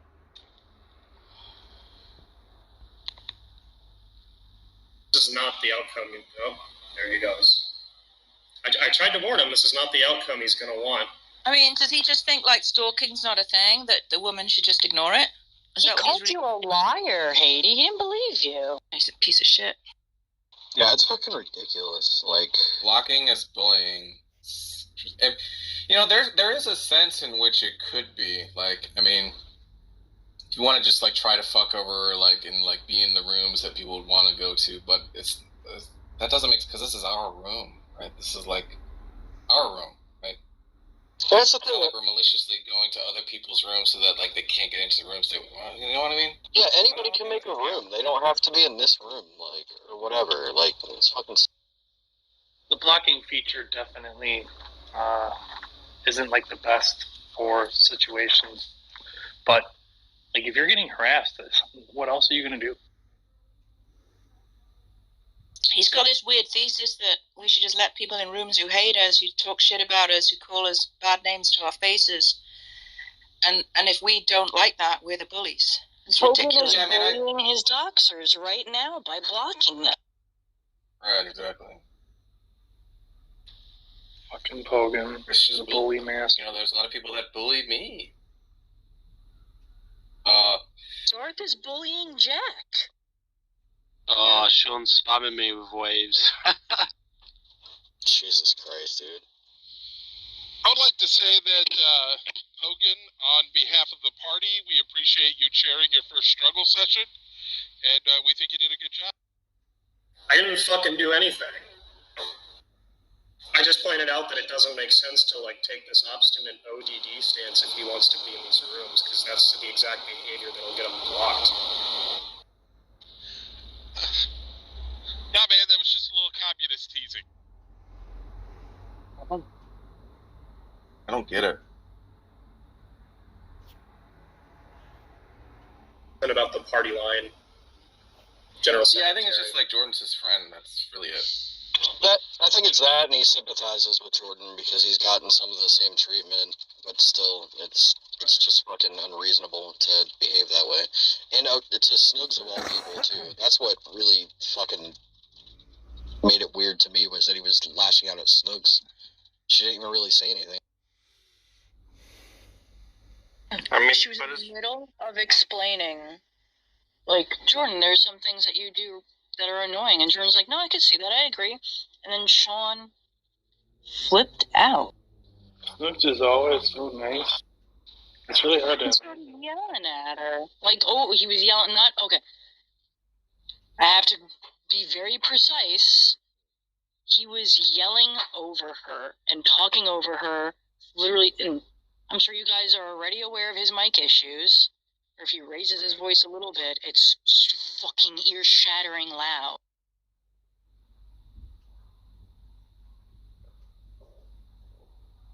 Yeah, also, like, Jordan is, like, attached to the hip with Darth Arianis, and when Darth Arianis would be mad, then, like, by extension, like, Jordan would be lashing out, and they're just, like, it's just constant, like, shit, and it's just, like, frankly, I don't want to, like, deal with it.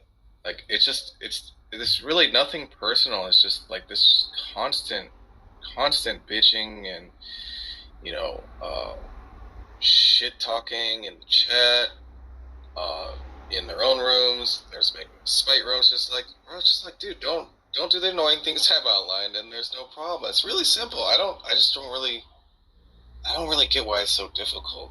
What's funny is we were pointing out the annoying thing that Jordan did, which was he asked Jack, do you like me? Like, that's the annoying thing you're doing. Yeah, that's what he got mad at me for, wasn't it? Because I said, look, Yeah. you're doing the thing that annoys us, and then he was like, Exactly. kicked him off. That's what sparked it. Yes, you're right. And the other thing is, like, the, like, interim solution is, like, okay, well, just don't, like, he does all this annoying stuff, right? And whatever, he doesn't seem to be responding to, like, suggestions, hey, maybe don't do this fucking annoying thing. So the interim solution is, like, okay, just don't bring him up on stage. But then he spams people in the chat, he waves at people, then he's getting other people to say, hey, let him on stage. And then it's like, why? Right? And it's like, oh, if I come up on stage, I won't say anything. Well, then why the fuck would I let you on stage if you're not? What's the point?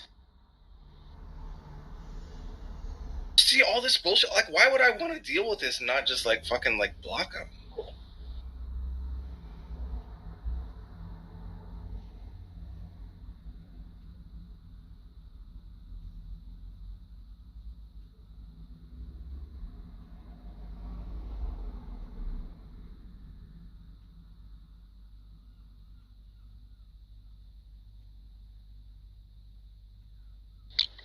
as far as like blocking bullying, I think Sean had a point where like someone blocks someone and then deliberately goes into the rooms that they visit, goes on stage and sits there on stage just so they can't enter the room. Yeah, and who in this room does that?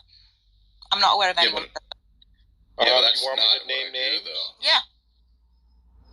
James Corletta, for one.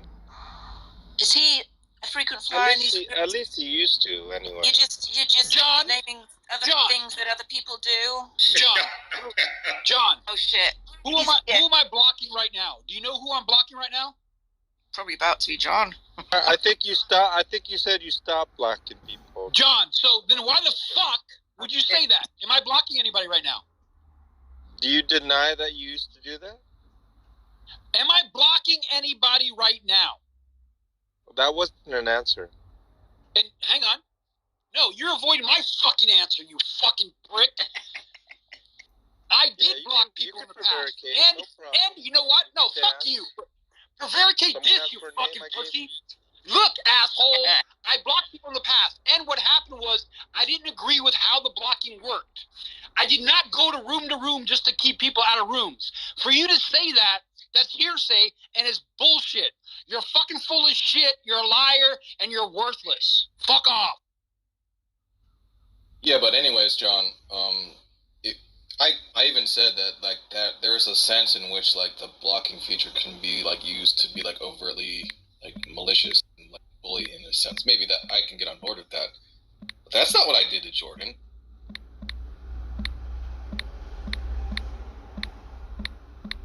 I'm not saying you would do it. Guys, none of you guys are doing anything bad to Jordan. I don't have an opinion on it. Well, then why even bring it up? It's irrelevant. Because he can't just not have an opinion. I was just sort of agreeing with Sean's statement because on face value it sounds very absurd to say that blocking is bullying. No, but all I was trying to do is add a little bit of perspective, a little balance. Sean was saying No, that but we're the bullies. that's not helping because that's a different sense in which because he's saying that the way I'm blocking is bullying. And you're saying, hey, in this other sense it's bullying. So I don't understand what the fuck the point of what you said was. I mean, I'm just saying that face value may seem like an absurd statement, but it's not really. It wouldn't be if you made it in another sense, but the sense you made it was that, like, any one of us is bullying somebody, blocking them, right? Yeah, you're saying it's not absurd if he means something different, but he doesn't mean what you mean. I mean, he probably also thinks that's bullying, but that's not what he was talking to me about, John. And I don't do that by your admission. Sometimes it could be to exclude people as well. I know that sometimes when someone's blocked and accommodations are made to bring them in, which is fine, but then I notice that certain other people, it's like, no, we don't care about them. And so that's why I just thought I'd bring up like NS. He says he's currently blocked in the room. Yeah, I haven't blocked. Whether accommodations will be made or not, no, they won't be. For the mods. They won't be. He's blocked. He's going to stay blocked. NS was bullying me. Yeah, NS is a huge bully.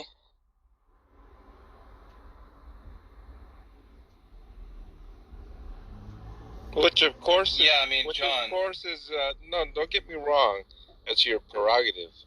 I'm not trying to make anything on what anyone should or should not do. I'm just saying that I have noticed those instances where people are brought up, other people are not, and usually the excuse was, well, we don't care about them. Look. Yeah, of course. It's not a fucking charity. Yeah, there's no. This is not a charity. It's not a fucking secret, bro. Yeah, the only thing that you should care about if you're a mod is having a good room. And if you invite people on stage who are like, I don't know, completely useless or derailing or aggressive or, you know, interruptive, get in the way, aren't tracking. Like, there's all sorts of reasons why we'd want to exclude people from on the stage. Who cares? And the reason people want to come in these rooms is for the exact reason that the mods actually bother to curate the rooms. If you go into rooms where everyone gets on stage and everyone gets a turn, those are really boring rooms, and they're often pretty chaotic too. It's like, John, Ninja, we haven't heard from you yet. Okay, you're next in the queue. Go ahead. It's fucking ridiculous. PTR order. PTR order is bullshit. We don't do. That's why our rooms are better. But John, I mean, I hate to have to kind of address the issue, but I was a victim of your bullying. Oof. Oof. Ooh. Oh fuck. Uh-oh. But Tom, you don't think I was actually like deliberately going like, well, let me get into this room over here, and Tom he is blocked out of it. Do you actually think that was what I was thinking? No, but you blocked me, and that's bullying. I don't know. I was fed up with you, maybe. Oh, you're fed up with? Was he annoying you? Was he doing things that annoyed you? Well, it wasn't annoying. It was just annoyed, like past tense. I would think. Right. And I mean, But that's not bullying, right? You agree? No, I also acknowledge it was a lack of my ability to deal with the situation in a positive way, to where I was, thinking that this is what I'm gonna do, and I did. And then I got over it, and then hopefully I won't have to block anyone again. Oh, is that a threat?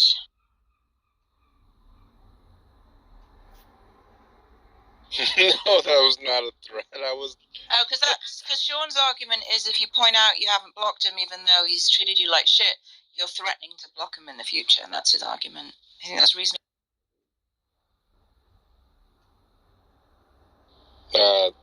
Kind of sounds weird. Yeah.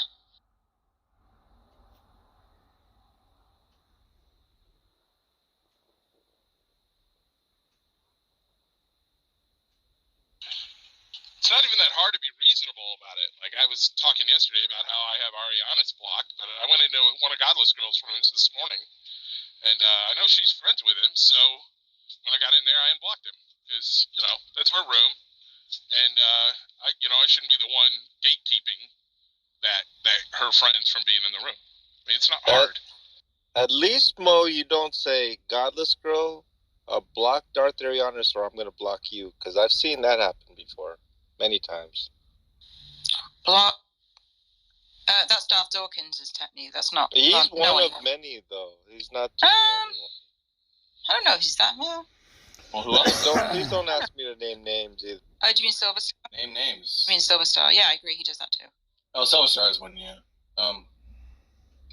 But what? There's like this thing where it's like, okay, the people like here kind of create this room with this like sort of like centered around a certain group of people, and they kind of built up some kind of like,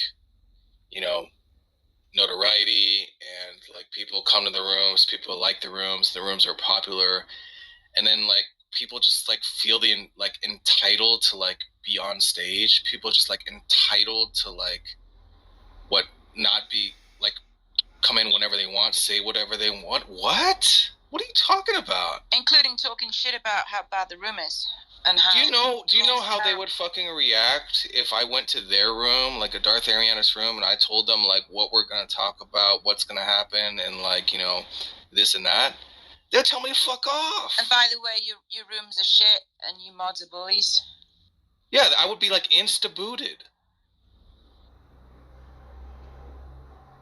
They would say like, oh, okay, well, if the room's so shit, well, here, I'll help you with that. And I'd be fucking gone.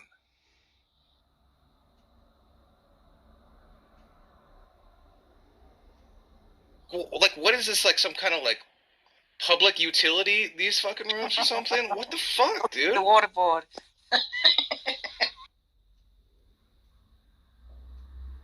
Yeah, it's ridiculous. And anybody's fucking like entitled to like come up on my stage and like fucking say whatever the fuck they want at any time. Like, get the fuck out of here. Yeah, just make your own fucking room. Like, it's just fucking stupid.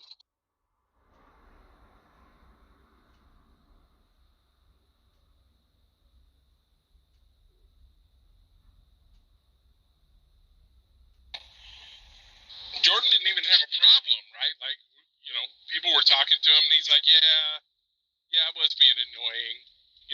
I could see that. He was being reasonable, at least last night. Sean got recreationally outraged. Oh dear, how dare they? It's crazy.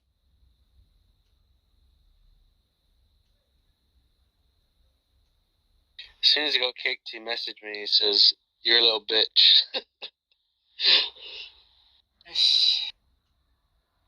Yeah, I don't get it. Like, but if he just wants to listen, then he could just get on a suck, right?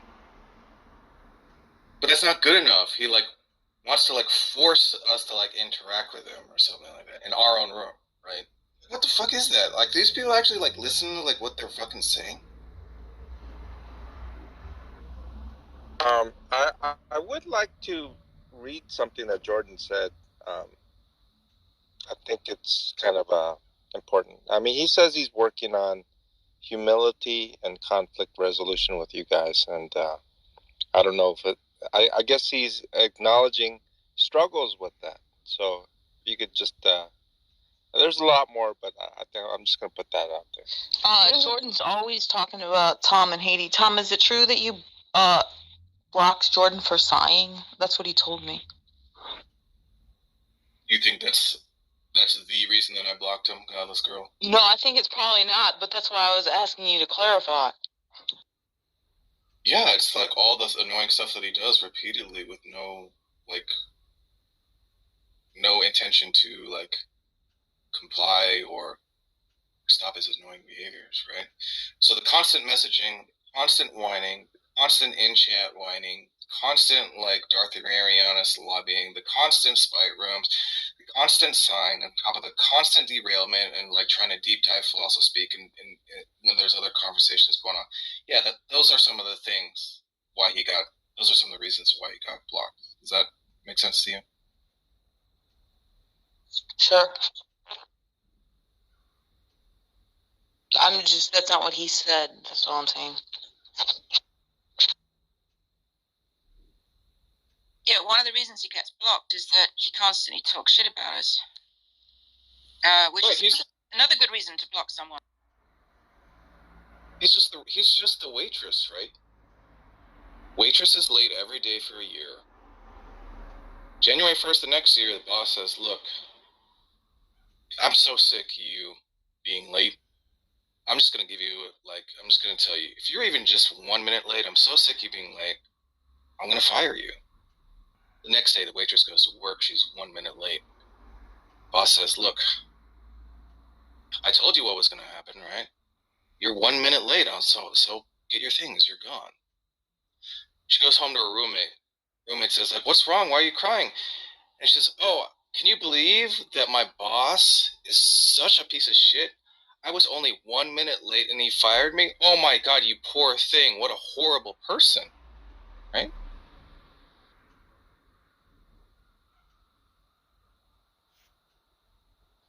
Failed to include the warning that was involved with that firing. Or the year of prior history. I don't think that matters. If somebody's voice is annoying, or their mic is annoying, or they say something stupid, they should just be able to be blocked. We shouldn't have to have a justification for it. It's nobody's business, really. I'm not completely sure I agree with that, because it does fuck up their experience. I mean, a lot of people are annoying unintentionally, right? That's not a reason to block them, I don't think. Like Rascal in his studio. Yeah, I wouldn't block him just because his mic shit. I might avoid the rooms he's in, right? I just avoid any room he's in. Yeah, and if I go in there and I hear him talking, I just immediately hit leave quietly. Yeah, but what I wouldn't do is go up there and scream at him in his room and tell him he's a piece of shit because his mic's so bad. That would be unreasonable. I'm not saying I do that. I just think that I just don't think that people should have to justify why they block people. I don't really think it's anybody's business, really. And if they be a good reason, right? If you just blocked all the black people, that would be pretty. Yeah, I think there should be a good reason. I mean, but I don't see how this situation is Well, the flaw with the blocking is it affects the ability to enter rooms, and that's what the problem is. Yeah. Well, block them back so they can't get into. If anybody has you blocked, you should automatically block them back because then they can't get into the room you're in. Yeah, but the idea is then you both block each other, like a kind of mutual assured. Yeah, well, it's kind of like fuck them if they're gonna keep me blocked, then fuck them, or they can just not. They can either unblock me or get fucked, you know. Yeah, that's what Gigi did to me. That's why I didn't don't. give a fuck. I just have. If I want to go in a room with Gigi, I would just use it. I would just use the sock. Give a fuck.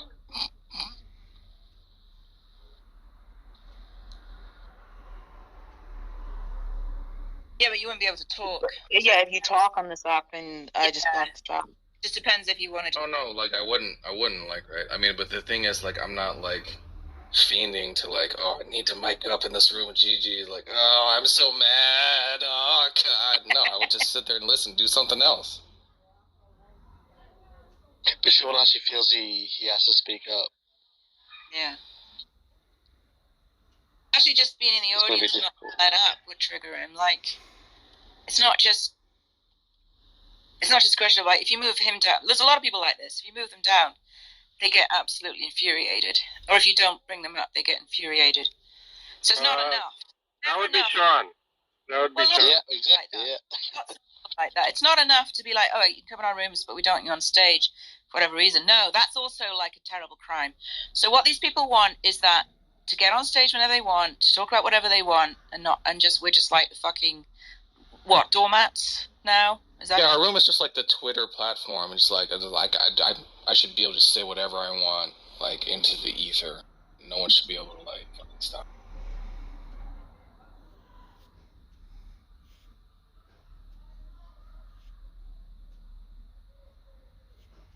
I'll just put this out there, but you guys can kick me out anytime you want. Oh, thanks, Joe. We know. I've had attitude too, though.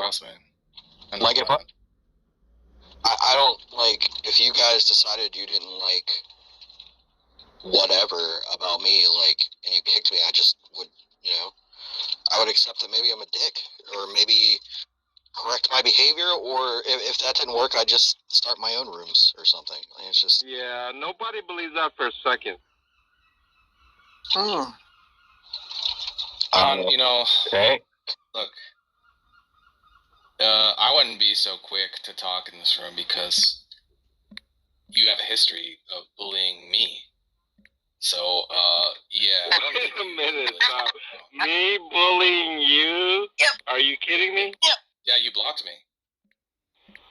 Then you're gonna still go on about that week of bullying, that unbearable bullying, right? Yeah, you blocked me. You're trying to put Sean's reasoning out there? Is this what you're trying to do? Yeah. Under that view, you bullied me.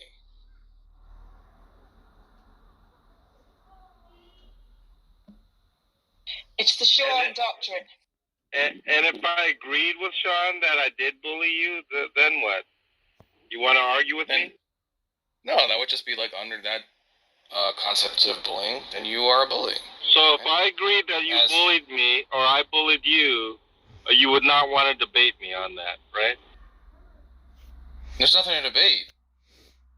What's there to debate? It's just like, if you fit the concepts, then it's true, right? And I would be a bully. Godless Girl would be a bully. James would be a bully. Like, everyone in here would be a fucking bully, pretty much. And you would just accept it as true. You know what you're saying? No, I don't share that concept. I'm saying under that concept, it would be true. That's right. And if I agree with it, you wouldn't want to debate me on it. That's what I'm asking. You want to debate a definition? Is that what you're asking me to do? Sounds like a semantic disagreement. Sean's criteria. That's Well, yeah, I don't share that concept of bullying, but if by bullying he just means that you block someone, then yeah, I'm a bully. Just kind of trivially true. We're all bullies in this room. According to him. God, I can almost hear the gears turning in John's head to just like manufacture the most bullshit response to like every single question. It's ridiculous. Unbelievable. Hey, I've noticed, Altoid, can you you are very perceptive about like John's tactics, but you seems to kind of like annoy you a lot. Do you find him just disgusting? God, just reprehensible. Are you Yeah, he definitely emotes. For a young lad, he's working on. He's not that mature yet. So I mean. Wait, so earlier, do you disagree? Like when I said that you're like a pathological liar, piece of shit. Did you disagree with that, John? Because it seemed like Tell us how you really feel. Yeah, I thought I substantively addressed it in a sense that I may have said I don't care if I'm doxxed, but that does not necessitate that I don't care that I'm being doxxed. They're two separate propositions. I don't think that was the question I asked you. No, that was where you said that my statement where I said I care about being doxxed. No, you actually accused me. Actually accused me of lying in that particular instance. See, now you're over talking me. You see, completely tricked. Well, no, I just said generally John Lee is like a pathological liar, and like nobody should take you seriously. That's what I said. Thank you for sharing.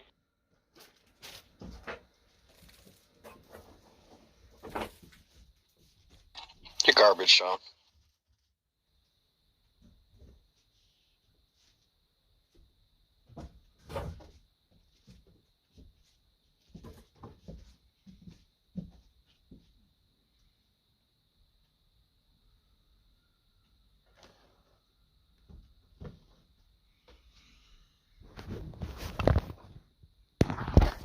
But I mean, Tom, I find it interesting. I mean, is Altoid the only one that you see completely and utterly triggered by even if I just speak a word?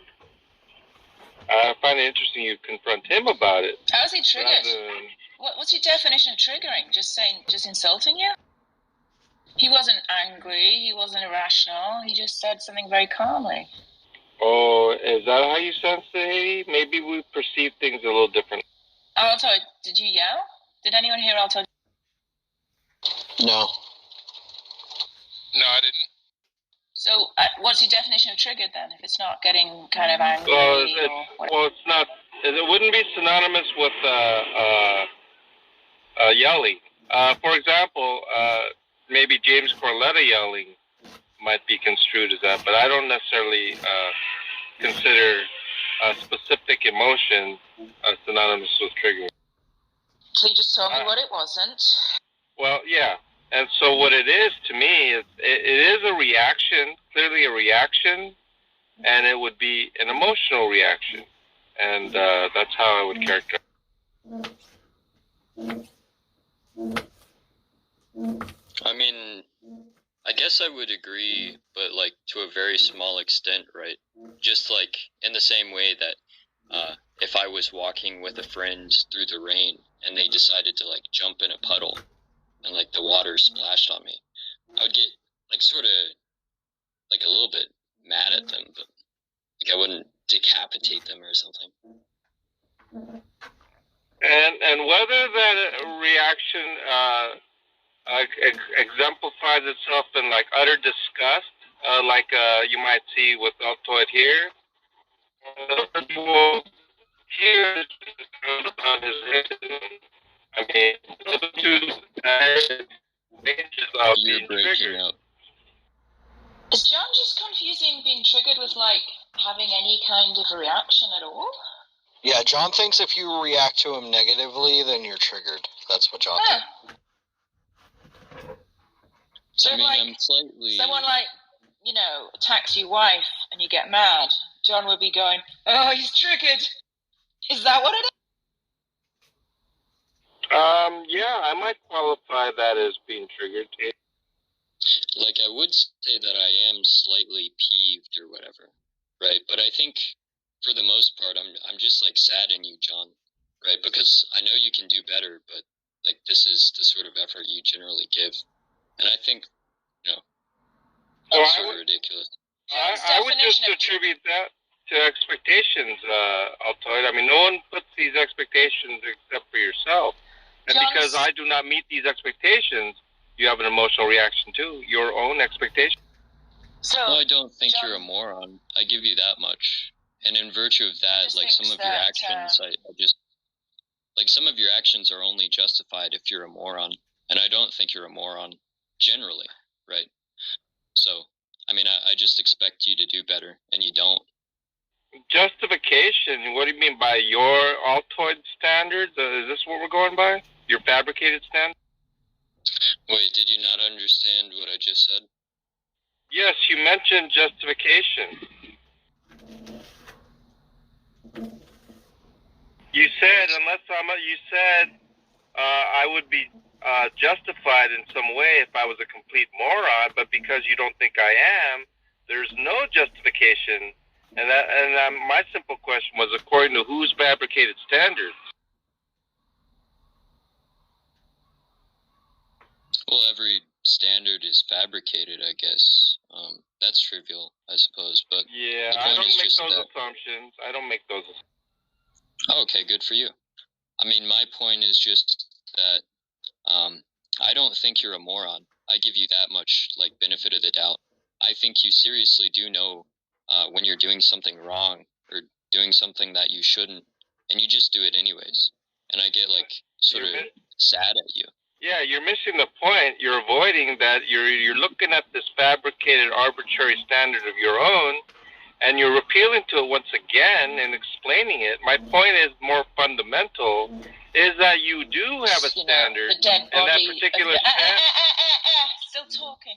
He thinks that you would be triggered if you came across, your slaughtered family, that your emotional reaction would be you being triggered. So I guess we should just discount it whenever John says anyone's triggered, because he just means having any kind of reaction for whatever reason. Yeah, it's a separate conversation, but anyway, thank you. It's not a separate... Well, I'm just informing the room how to... Because the thing is, when John uses words, he usually does have his own proprietary meaning. And I guess this is another one of those... Yeah, I was really talking about justification and standards as Altoid expresses.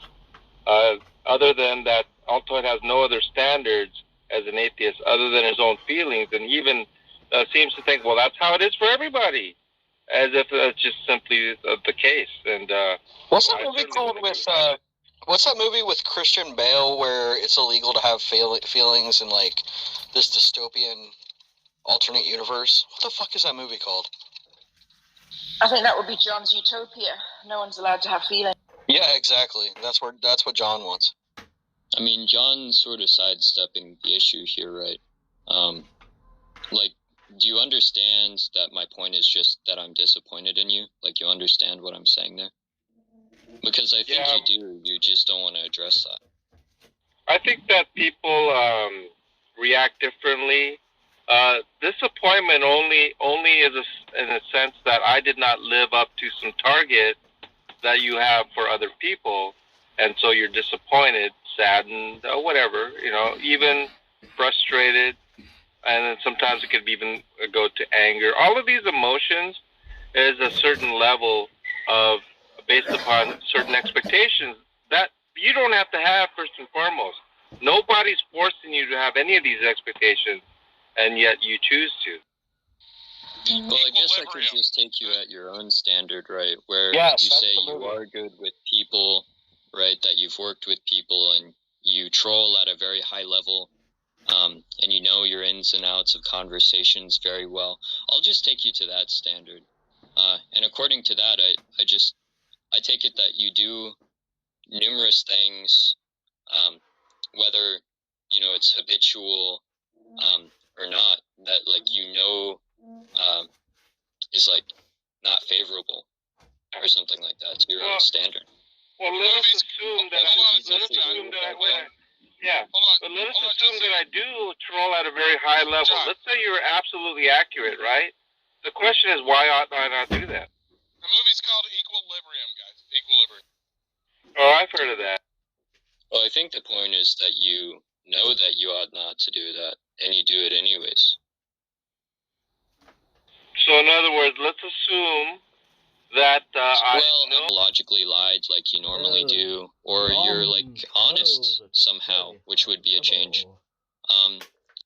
No matter what occurs, it just ought to occur. So, the sort of thing that I'm communicating and that you ought to do something or ought not to do something, I don't think that would actually apply. But what I'm saying still stands, that I'm disappointed in you because I think that you know what you should be doing, and you just don't do it. And let us assume that you are correct, and this is my worldview. This is what I believe. And if that's the case, once again, ought I not believe this? Altoid, ought I not believe that it is good for God to permit evil? If it is the case that God permitted baby rape, that I think that I ought to do it. And are you saying that I ought not think this way, Altoid? Is this where we're... I mean, I don't really know if, like, the odd...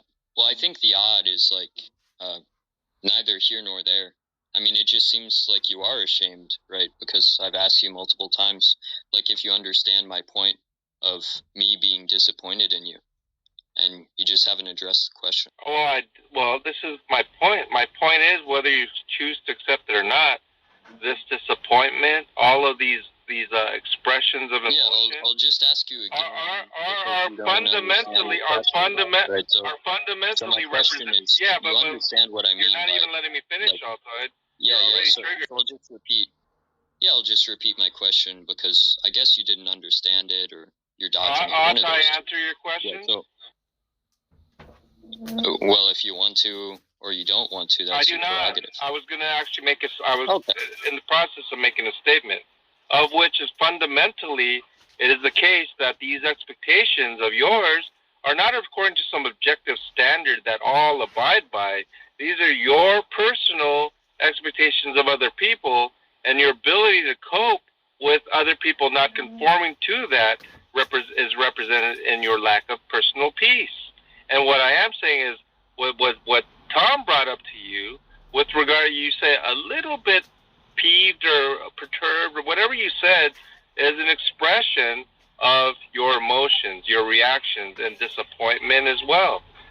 But all I'm saying is that if you're willing to recognize that these are arbitrary expectations fabricated by your own subjective mind, then you will understand that you don't need to have this, and you don't need to feel the way you do about others and not living up to your expectations. Yeah, so I'll just ask the question again, right? So, I mean, I don't see what's so complicated about this. Like, you understand what I'm saying with, like, my reasons for being disappointed in you, right? Like, you understand that? Yes, because I don't live up to your arbitrary expectations.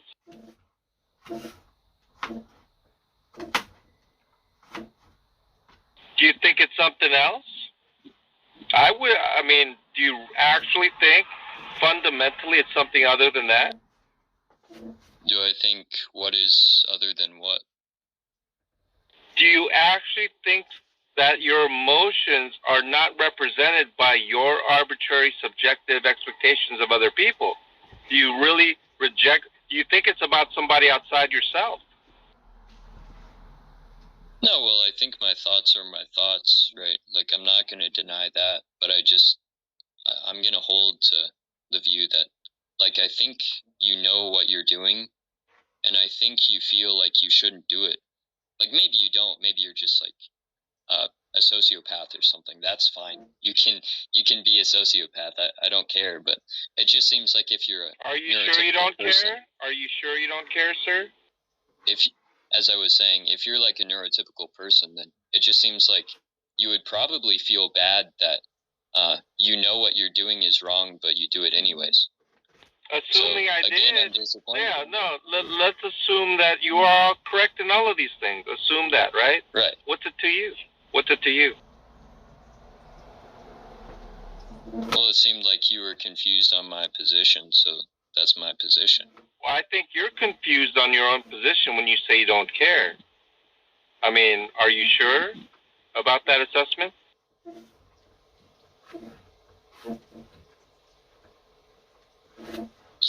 was saying that I didn't care about a particular thing, but you asked and I gave you an answer. It's either the case that you do care or you do not, sir. Well, you seem to not care a lot, but your actions say otherwise. So what does that say? Oh, I think I'm well aware of where I stand. I mean, once again, your focus is on me. I'm hoping that that when you start making statements about yourself, whether they are accurate or not, I would contend that there seems to be some incoherence in your statements about not caring, about disappointment, about expectations, and about what you observe in others, and somehow you derive some sort of ought from what is. Are you not guilty of that? No, I don't think so. I mean, so what happened was you asked me about, like, why I'm so mad or whatever. And then I'm explaining my view. I'm asking you if you understand that.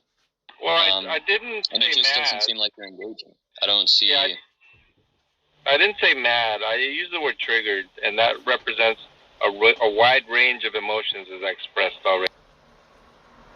Yeah, and so I hope by now it's clear that the reason I'm like slightly angry, peeved, triggered, whatever you want to call it, is because I think you know that what you're doing is wrong and you can do better. Okay, and without saying whether you're right or not, whether I do know I can do better, whether I don't know, whether I'm ignorant, whether I'm fully conscious, insensitive, sociopathic, irrespective of all of those things, right? My only point is that whatever emotions that you have, you are in control of, and it's your emotions are not dependent upon other people's actions. It's fully dependent upon whatever standards you have imposed for yourself and your expectations of others.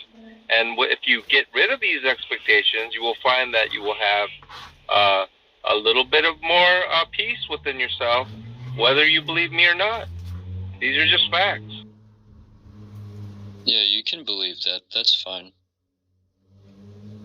Oh, it's not a matter of believing it. It's a matter of knowing these things. Maybe perhaps you don't know these things. They're very basics in life that some people don't learn. He's making a truth claim? It is a truth claim. Absolutely, Haiti. Wow. That's a rare treat. John to make a truth claim.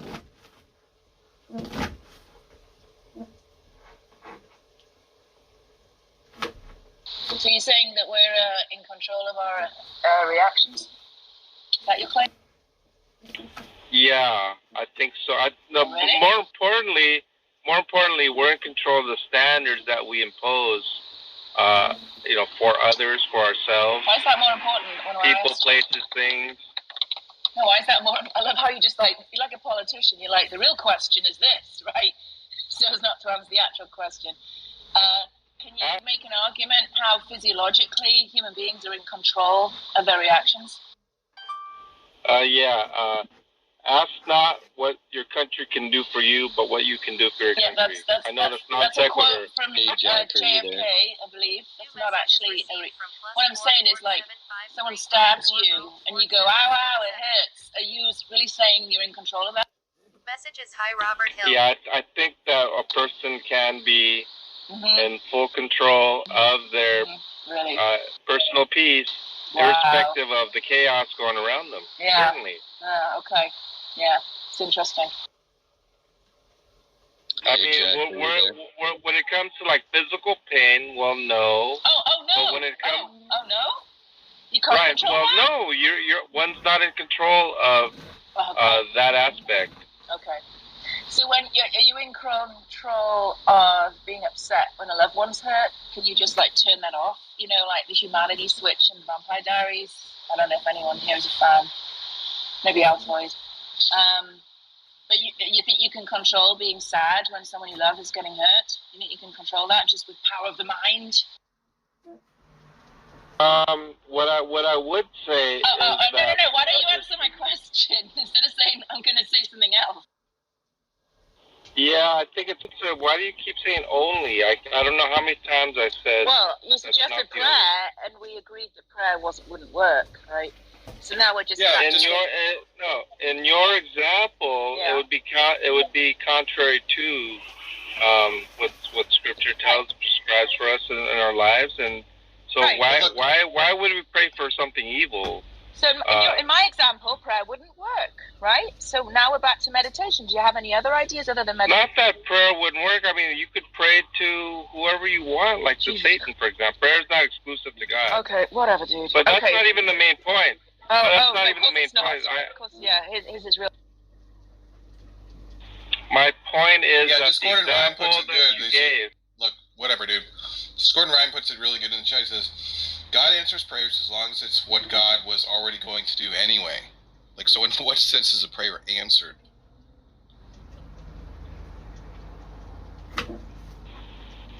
In the sense that a request is made and a request is granted. Is it though? Yeah, but those are completely disconnected from each other causally, correct? And so, if it is a case that God causes us to desire something, and thereby we respond to that act by God, to request things that are according to God's will, and God acts in that manner, well, then there you go. That prayer is answered. But you're just saying the desire is caused by God as well. Well, look, you're just saying there's a request, and then there's some sort of fulfillment of that, right? So, according to your definition, if I request that the sun comes up tomorrow, and it does, that's an answered prayer, right? But that's not what we're talking about when we're talking about prayer, is it? Request that the sun come up? Who makes that kind of a prayer? That's irrelevant. Just deal with it. Maybe that they live to see the sun come up in the morning. You mean something more tangible like that? No, why do you so if I pray that 2 + 2 is 4, oh my God, 2 + 2 is 4. Amazing how that works, John.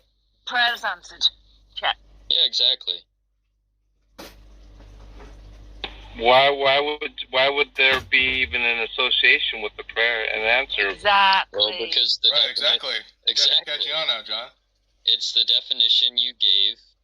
That example fit, and so that just can't be the definition, right? You're the one saying that there's an answer as far as a response. I reject that. That it's being no. You said some prayers aren't answered, right? As long as they align with the will of God. You call that an answer. Well, what Altoid was characterizing as a quote-unquote answer to a prayer, it implies that there was a response in some way. No, that was your point. He just arbitrarily used. Well, no, not at all. I'm talking about an actual response from God. What he's talking about, 2 + 2 = 4, let's say, is not a response by God. It's just something that happens to be true. It's going to happen anyway, right? Yeah, I mean, then it's like an epistemic issue. That's the question. How do you tell the difference? Yeah, I mean, if I pray, I don't know what part of it. Sorry. An answer is a response. Sorry, John. I was talking. So if you're saying that a prayer is answered sometimes, then we could just give another example, right? Like I could pray that this coin lands on heads, and I just keep praying that. It's going to be true some of the times, right? So, I mean, in virtue of what is that not a prayer? Yeah, I would say that it has nothing to do with God's response to such a request. I would consider that putting God to the test in a simple act. Okay, so you just don't know what a prayer would be or not be, right? A prayer, as I understand it, is simply aligning oneself to the will of God. Like the sun coming up? That's simple. Yeah, the sun coming up, is very much the will of God. Well, I mean, first and foremost, it's not necessarily, but that's neither here nor there. But my point is... Wait, how is it not necessarily God's will? Hold on, you just said some really stupid shit, right? So are you saying that the sun coming up isn't the will of God, right? Because you implied, not necessarily, in the Christian worldview, the sun coming up tomorrow is not a guarantee. How is that an answer? If it does come up, it's the will of God, though, right?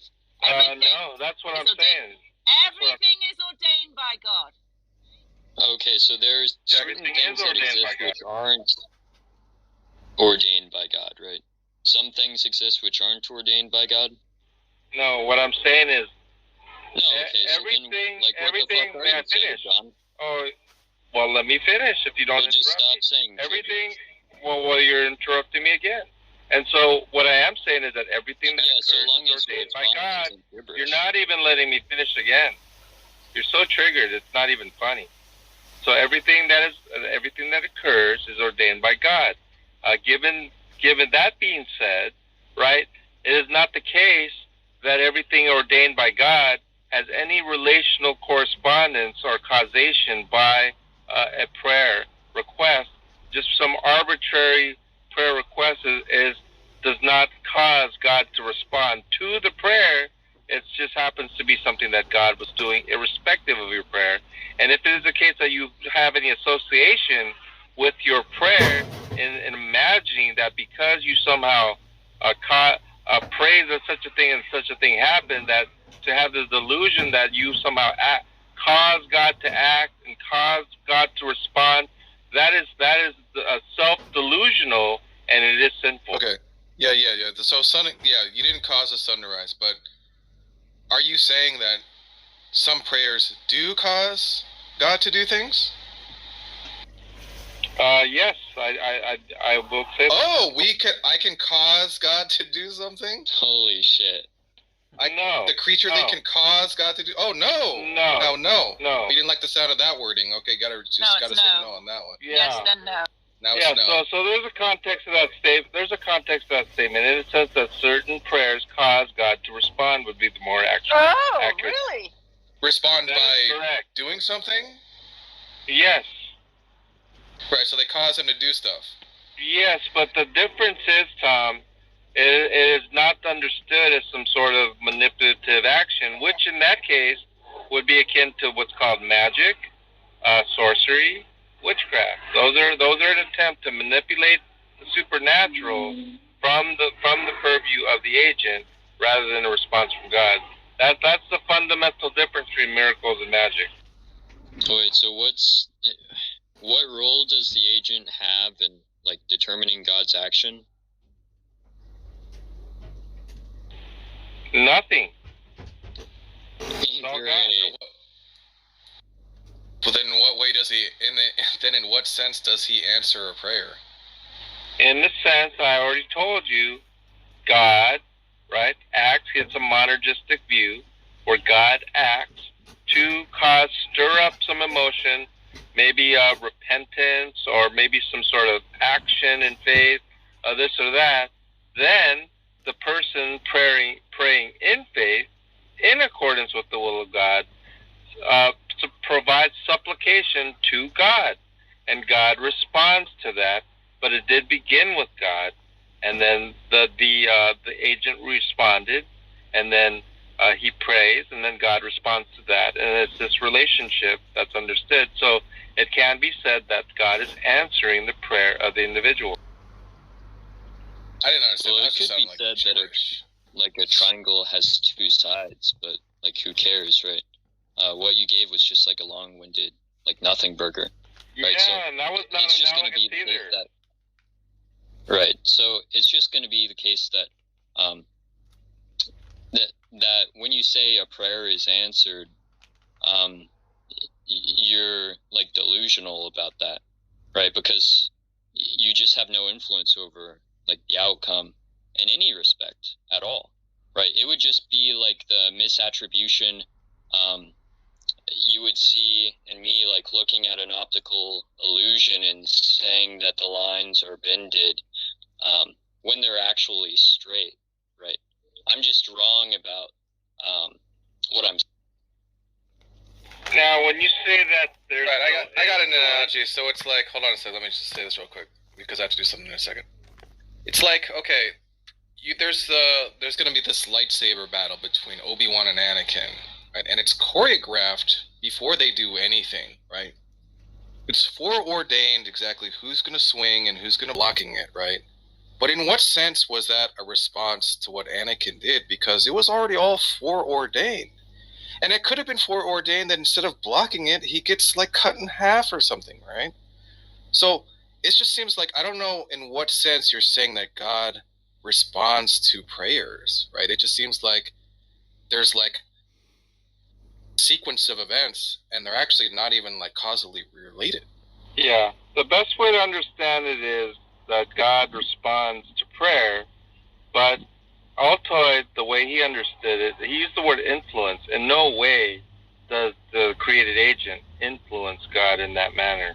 And that's what you said when I asked you. Yeah, that's what I'm saying. So if the assumption is such that the agent is influencing God in order to react, that would be a false understanding. It is such the case that God influenced the agent to make a supplication to which he already had determined to respond, and does so in response. Right. So when you say God responds to prayers, but it would be fair to characterize that as God answering the person's prayer. Yeah, and furthermore, it would be an even more accurate way to characterize it by saying something like, God answers his own prayers through people.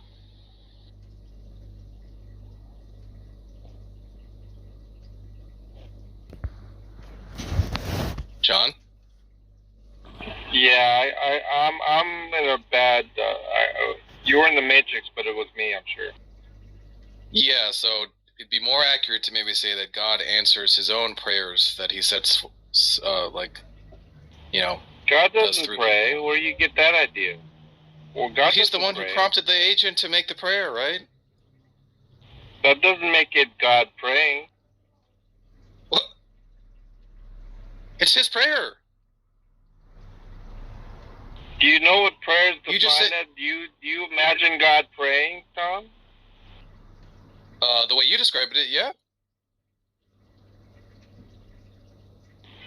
God doesn't pray. Yeah, he does. He prayed to God.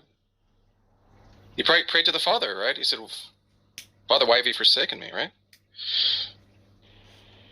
Yes, and so we understand Jesus sure prayed to the Father, right? But we is Jesus God? That represents. Is Jesus God? Whoopsie, forgot about Jesus. You really want to go on this tangent, Tom? Seriously? Jesus prayed. Jesus is God, right? Getting really defensive. I think you just forgot about Jesus. Listen, the point is that don't forget about God Jesus, dude. Never forget about pray, Jesus. Okay? No, Jesus prayed. More importantly, all prayers, listen, all prayers are toward the Father, the person of the Father, right? And so my point is in the name of Jesus, right? So when Jesus prayed to the Father, right? And so it's not a matter of, when we say pray to God, we're talking about God the Father, right? And all I'm trying to say is you're really distracting from the topic of your claim, which is that God prayed, right?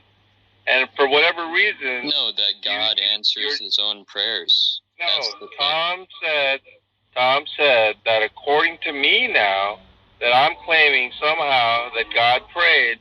I don't know where he's getting that from. No, the claim is that God answers his own prayers. That's the claim. Yeah, you don't answer for Tom. Tom made his own claims. You're not representing Tom's claim. Well, that's what you said, Tom, right? That you're trying to reword his claim. That God, yeah, thank you, John. That God answers his own prayers, right? Yeah, because like the way John described it is like he like prompts this like person to basically have this prayer, which he like to pray. Which yeah. But you're saying that God is praying. That's not it. He prompts someone to pray. Why couldn't it be accurate? So he answers a prayer that he prompts someone else to pray for. That would be accurate. But when you say he prays, I mean, where do you get that? Well, or praise something like that or something stupid like that? Wait, where are you getting that from? What we asked you? We asked you a very simple question, right? Like it's a yes or no question. Where do you even get this we? Okay, because that's not even what's going on. Does God answer his own prayers? It's a yes or no question. It's a loaded question with the assumption built in that he's answering, that God is praying.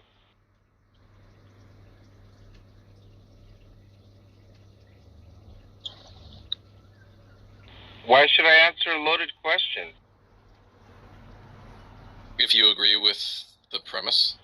I am disputing the assumption that God prays. I don't even know what you guys are looking for an answer to a loaded question. Right, like I don't think he has to pray whatever, like consciously, demand of something to happen or whatever, right? We're just asking you a simple question, right? Which is, does God fulfill his own prayers? So, I mean, Tom actually characterized it accurately. He prompts his own wording, agent to pray. So he prompts the agent to pray. The agent prays, and God answers the agent's prayer. So I don't know why that's so difficult to accept and understanding it properly as Tom characterized it. And then you want to twist it somehow to say what? The quote-unquote entailment, or whatever you guys like to say, is that God prays? That's ridiculous. No, that God answers his own prayers, right? And if he sets it in motion that, somebody blah, blah, blah, does some stuff. No, I'm not saying he does. I don't get where you're getting that idea.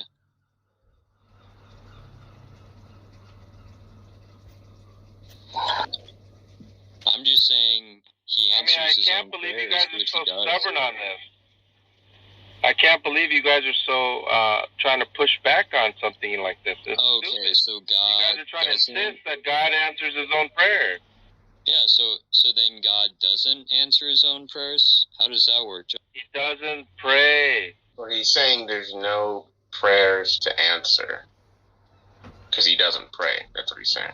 Yeah, but he's causing the prayer to happen, and then he the whole separate proposition, of which Tom already characterized. I'll go with that characterization. Okay. He prompts the agent to pray, and then he responds by answering that prayer of the agent. Yeah. But to then say that God prays, that's nonsensical.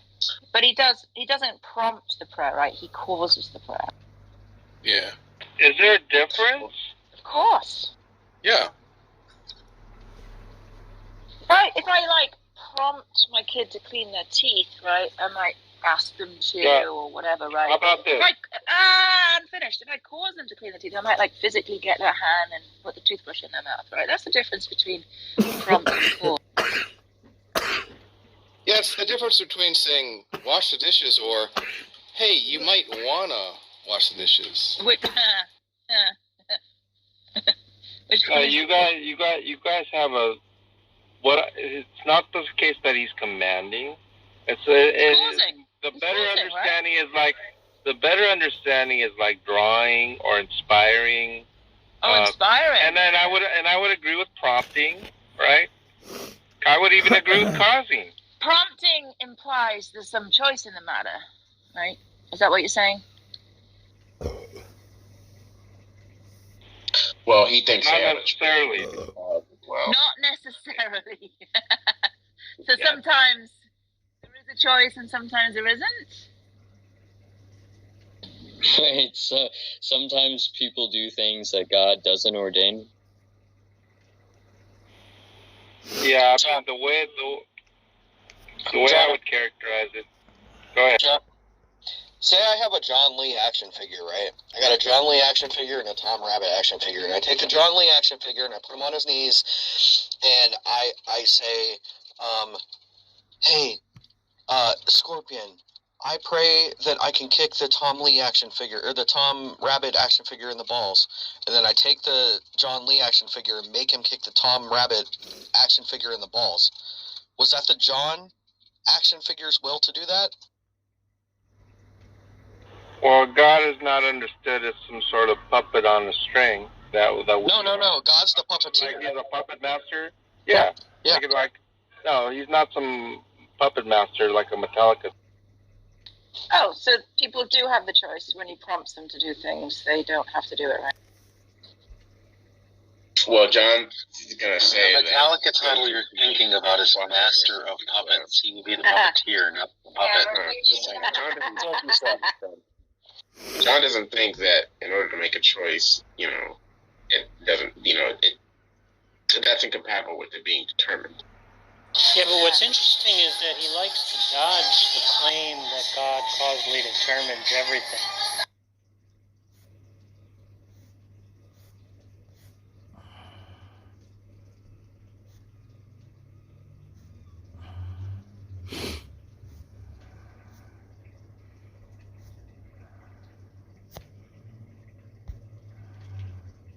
I used the word cause, Jack. I don't know why you would say I'm a... No, you didn't. No. You said prompt. Yeah, you said prompt, and then I said, but you just mean cause, and then you were like, no, I don't. It's just sawdust. It's just unbelievable. That was like less than 5 minutes ago. Well, what's funny is it was a characterization of cause, just like how Scorpion. It's not the case that you guys are saying. What? I mean, you guys, the characterization. It's not the word of cause. That's the issue. It's your usage of the word cause and the characterization that you make that's inaccurate. What were you gonna say, Paul? The syntax cause. It's the semantics. It's a semantical difference. Yeah, if you say something like cause like Geppetto causes Pinocchio to move or something like that, that would not be accurate. That's not what you think. Wait. Why wouldn't that be accurate? They gotta hear it. Yeah, because we're not puppets on a string. That's why it would not be accurate. It's a yeah, but not literally. Pinocchio, he gains like life, right? It would not be analogous. No, but that's a normative virtue, right? The question is, why isn't that analogous?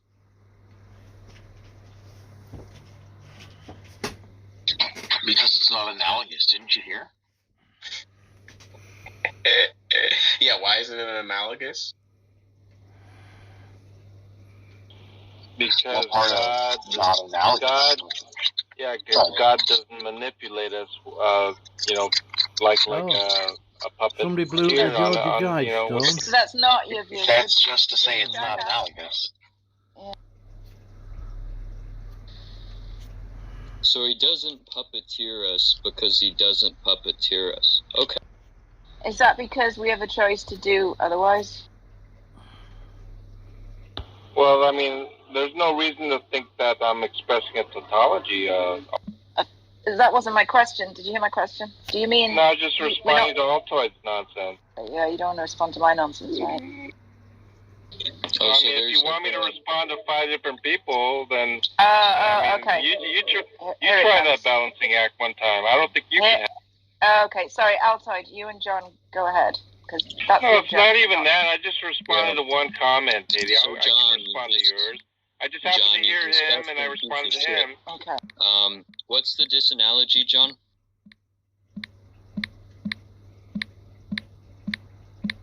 Stop interrupting, John. The disanalogy of the two-sided. It's like saying it's a two-sided triangle. That's how ridiculous your statements are. And you atheists do that all the time, and then do say you atheists deliberately. But what I'm saying is that you put up these analogies to show some sort of, it's called like an argumentum ad lapidem, in a sense that you're trying to assume the absurdity of it by kicking the stone, and that's what you're doing. You really should look that fallacy up, John. So what's the disanalogy? So the question is, what is the analogous property between two sides of a triangle and what I said? Please tell me. I bet you can. What? Are you fucking schizophrenic? Like, what's going on here? Right? Like, we're asking you what the disanalogy is between the puppet master, right? Like playing the puppet, right, and causing all of its movements, right? And agents. What's the difference there? Well, God causing the agents to do what he wants them to do. So, well, I mean, a two-sided, No, that's a not two-sided a triangle. question. A two-sided triangle is a logical impossibility. What you're saying that what I'm saying is some sort of logical Yeah, I just don't hear impossibility. an Is that answer the to my analogous question. property here? No. You're making you made an analogy. That you said it's just like saying that this is a two-sided triangle. And I said, really? Right? How is it just like saying that? Because we all know that a two-sided triangle is not only logically impossible, it is also metaphysically impossible. It is also absurd to think that these things are possible. It's not conceivable. However, you took that ridiculous notion and to say that what I said about a God and puppet on a string is what? Metaphysically? I mean, what is the analogous property, Altoid? You can't explain. Because there is none. Can somebody translate, please? I think you're misunderstanding the analogy they're asking you to show is actually disanalogous, right? What they're asking is, there was somebody said, right? I don't know who said it. That like you imagine, like action figures or whatever, a puppeteer like Geppetto, causing Pinocchio or whatever to do X, Y, and Z. And they're asking, okay, what's the disanalogy between that and God causing? Yeah. No, I'm not complaining. Yeah, I'm not complaining about that analogy, Philip. That's more analogous, at least an attempt to make an analogy. I'm talking about the ridiculous comment about Altoid. You're commenting on something completely different that Scorpion said. I'm responding to Altoid saying that that's just like saying it's a two-sided triangle. This is what atheists do all the time, whether respective of whether you agree with it or not. They just try to hand-wave something and dismiss something as utterly absurd just by mentioning it and comparing it to something like that. And I'm asking him what is analogous property there. He can't even answer that. I'm just calling him on the carpet is all I'm doing. Did I say anything about like a two-sided triangle? I guess I'm not understanding. You deny mentioning two-sided triangle, sir? Well, I think that was like way earlier, but I don't see what that has to do with my question about the puppet and the agent. And I'm asking you, what is the analogous property there? Is it some sort of logical contradiction, impossibility? What is the analogous property there with that comparison? I mean, presumably something my contention that there is no analogous property. You mentioned it as some sort of rhetorical device that's utterly pathetic, and that it relies on a logical fallacy, right, an informal one.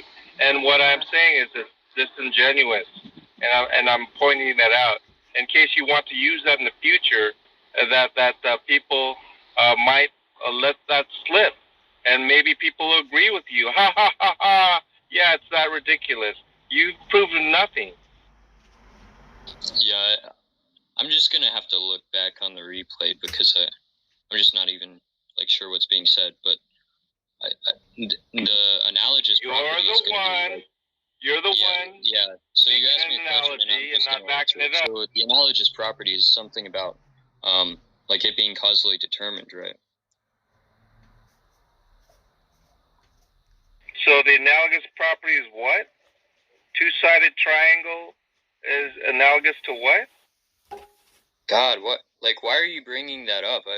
What does this have to do with, like, what? I can't bring it up. I'm not permitted to bring it up. She's dodging. He's triggered right now. I'll tell you what. You think you could just slip that in there, Altoid, and not be responded to? Is that what you're saying? I'll look at the replay, but you can either defend it or retract it. I'm gonna. I'll just like look to at the retract replay. You could just slip it in there. If you wish to retract it, I would respect you. Slip it in. Yeah, I'm gonna survey the room and just ask other people.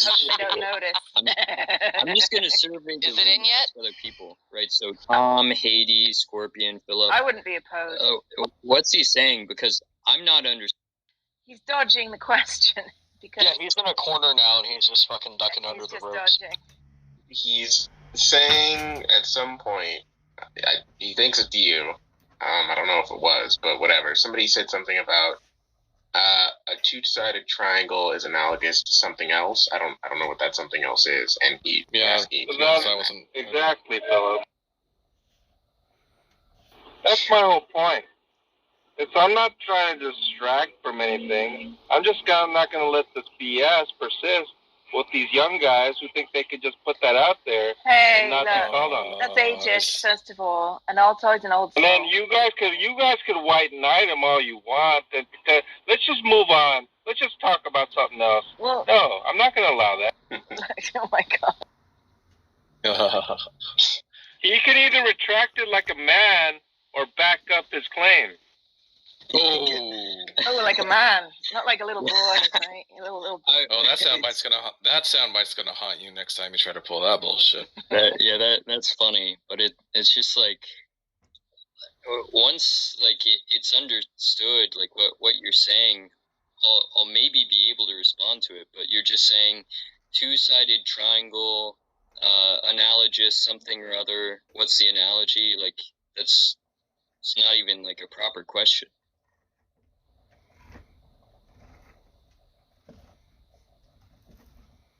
So, I mean, I'm breaking up a little bit. So, are you still trying to justify that now?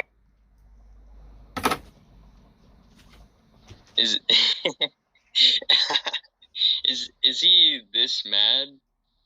This is what he does when he's cornered. He just starts like dodging and trying. Yeah, I'm not too happy with that claim there. Oh, are you reacting to that emotionally? Yes. You should stop. Are you reacting or are you? Stop yourself. Meditate right now. Go. Are you reacting to the claim, or Are you reacting or responding to the claim, or were you prompted? I'm responding. Oh, you're responding. Okay. Yeah, the way I use language is I consider a distinction between reaction and response. Right. I think a reaction is more like a mindless type of thing. I think a response is more thought out. All right. That's my usage. So when John's triggered, he's not actually triggered, he's just responding. Right. With emotion.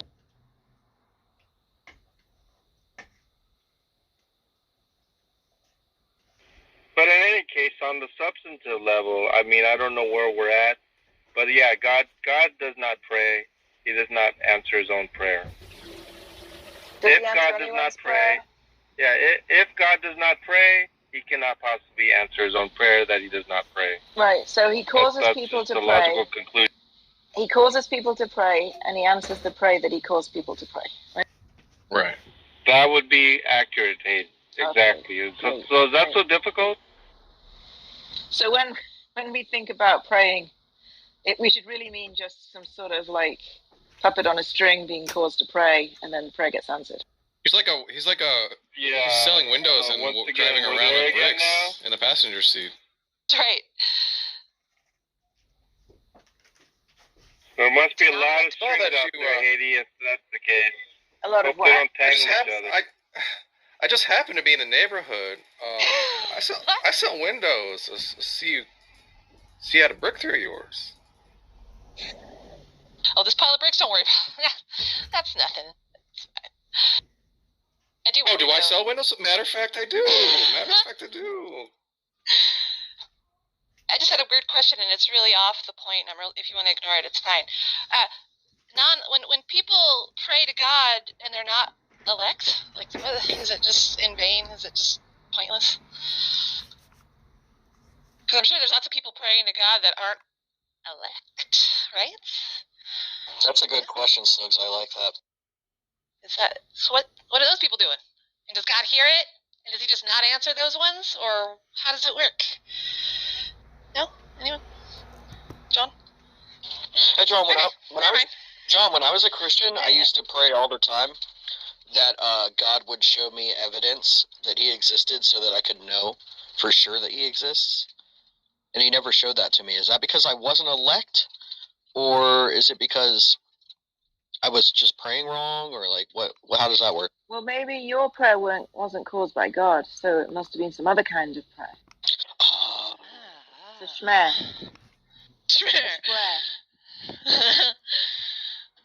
Yeah. I would like somebody to talk about that question at some point. Maybe not John. I don't know what to say, because by John's lights, that wasn't even a prayer. So I don't know what you thought you were doing, but it wasn't praying.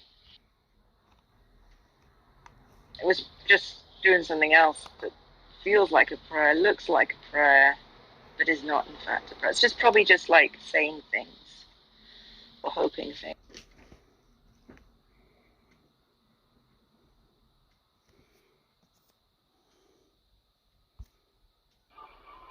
I mean, are there any questions with regard to prayer? Yeah, Snooks just asked one. Snooks just asked one. Yeah, Snooks has a good one. Yo, I just got a message. Just got a message that someone shall be remain unnamed spoke to T-Jump about some things we were musing about last night, and T-Jump has agreed to debate both John Lee and Madam simultaneously for $50, which I will finance. Ooh. Oh my god. Twofer. Nice. Yeah. So? And now, is that for 1 hour or 2? I mean, I'll pay for it, but as always, be happy to accept. I'll pay for that. I'll produce that. Yeah, I'll go. I'll donate some. Can I send that to your Cash App, Tom? Let's wait till let's get like some kind of something nailed down first. But I mean, I guess the only thing that's left is like, John, when do you want to do it?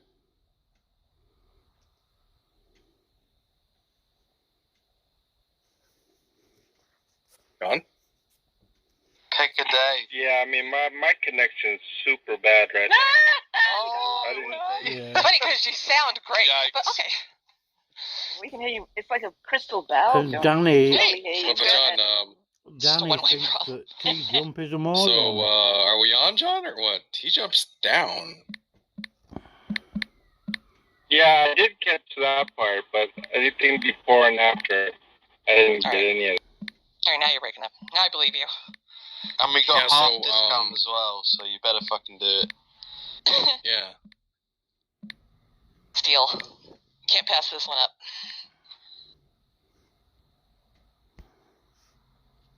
Yeah, so, are we on, John, or what? No, if Matt's down for a dog pile on T-Jump, I'm down. Hit my car. Well, it's on then. Yeah, so Can we so ping the Matt? answer. Oh, wait, John's down? John's DTF? Fantastic. Let's get Matt. Mo wants to finance it. That's fine. If you send it to me, I'll pay T-Jump right now. Right now. I'll get it scheduled. Let's do it. When's good for you, John? Down for it. Oh, Matt will be down. He'll be totally down for it. Especially if you're gonna do it, he'll do it. You know me, Tom. I mean, Matt's the family man here. I mean, I got nothing but time. I always wanted to Eiffel Tower T-Jump. I would love Hey, Tom. What's that again? Tom, I sent it, but please don't, read my real... Oh, no, I never do. I would like to debate T-Jump. Yeah, not love it. On biblical slavery. I hope he doesn't make T-Jump an indentured servitude afterwards. Oh, fuck. Well, no, Mike, because he paid for him.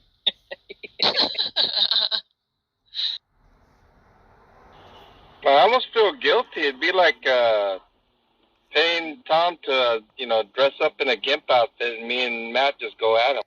Right. Sure thing. Look at this W that he's already claiming. Already claiming another $50. That was strangely very specific and almost rethought out, So. Look, we're not kink shaming, but you don't need to tell everyone about it. So are we going to try and get him onto Clubhouse, or is he going to be like a StreamYard? Let me Let me go into the T-Jump server. Let's see. I've just messaged saying you're going to contact him.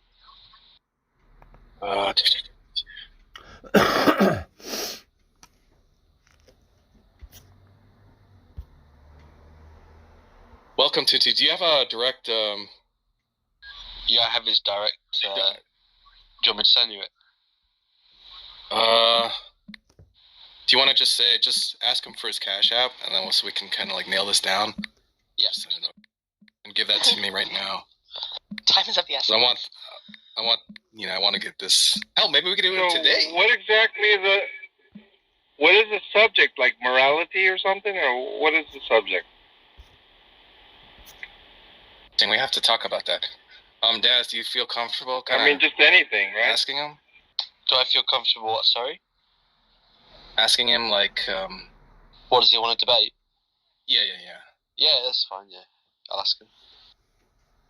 Great.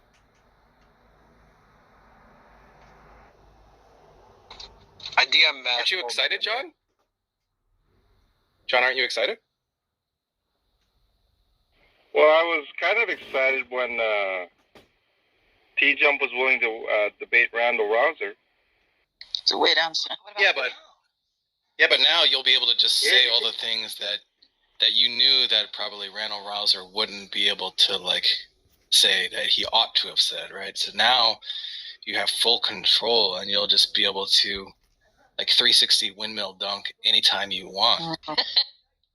Instead of like watching T-Jump versus Randall Rouser and you kind of like shaking your fist at the screen. It's like, oh, you should have done this or that. You can just say it yourself and dunk.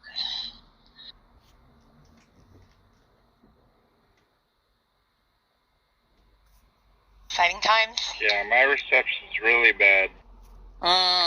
Sure. Definitely sort that out. God's answering those prayers, isn't he, John? Well, if you're gonna tell a lie like that, at least like crumple some newspaper up or something. How about something like you're justified in believing that you saw two angels in church? Do you want to have that debate?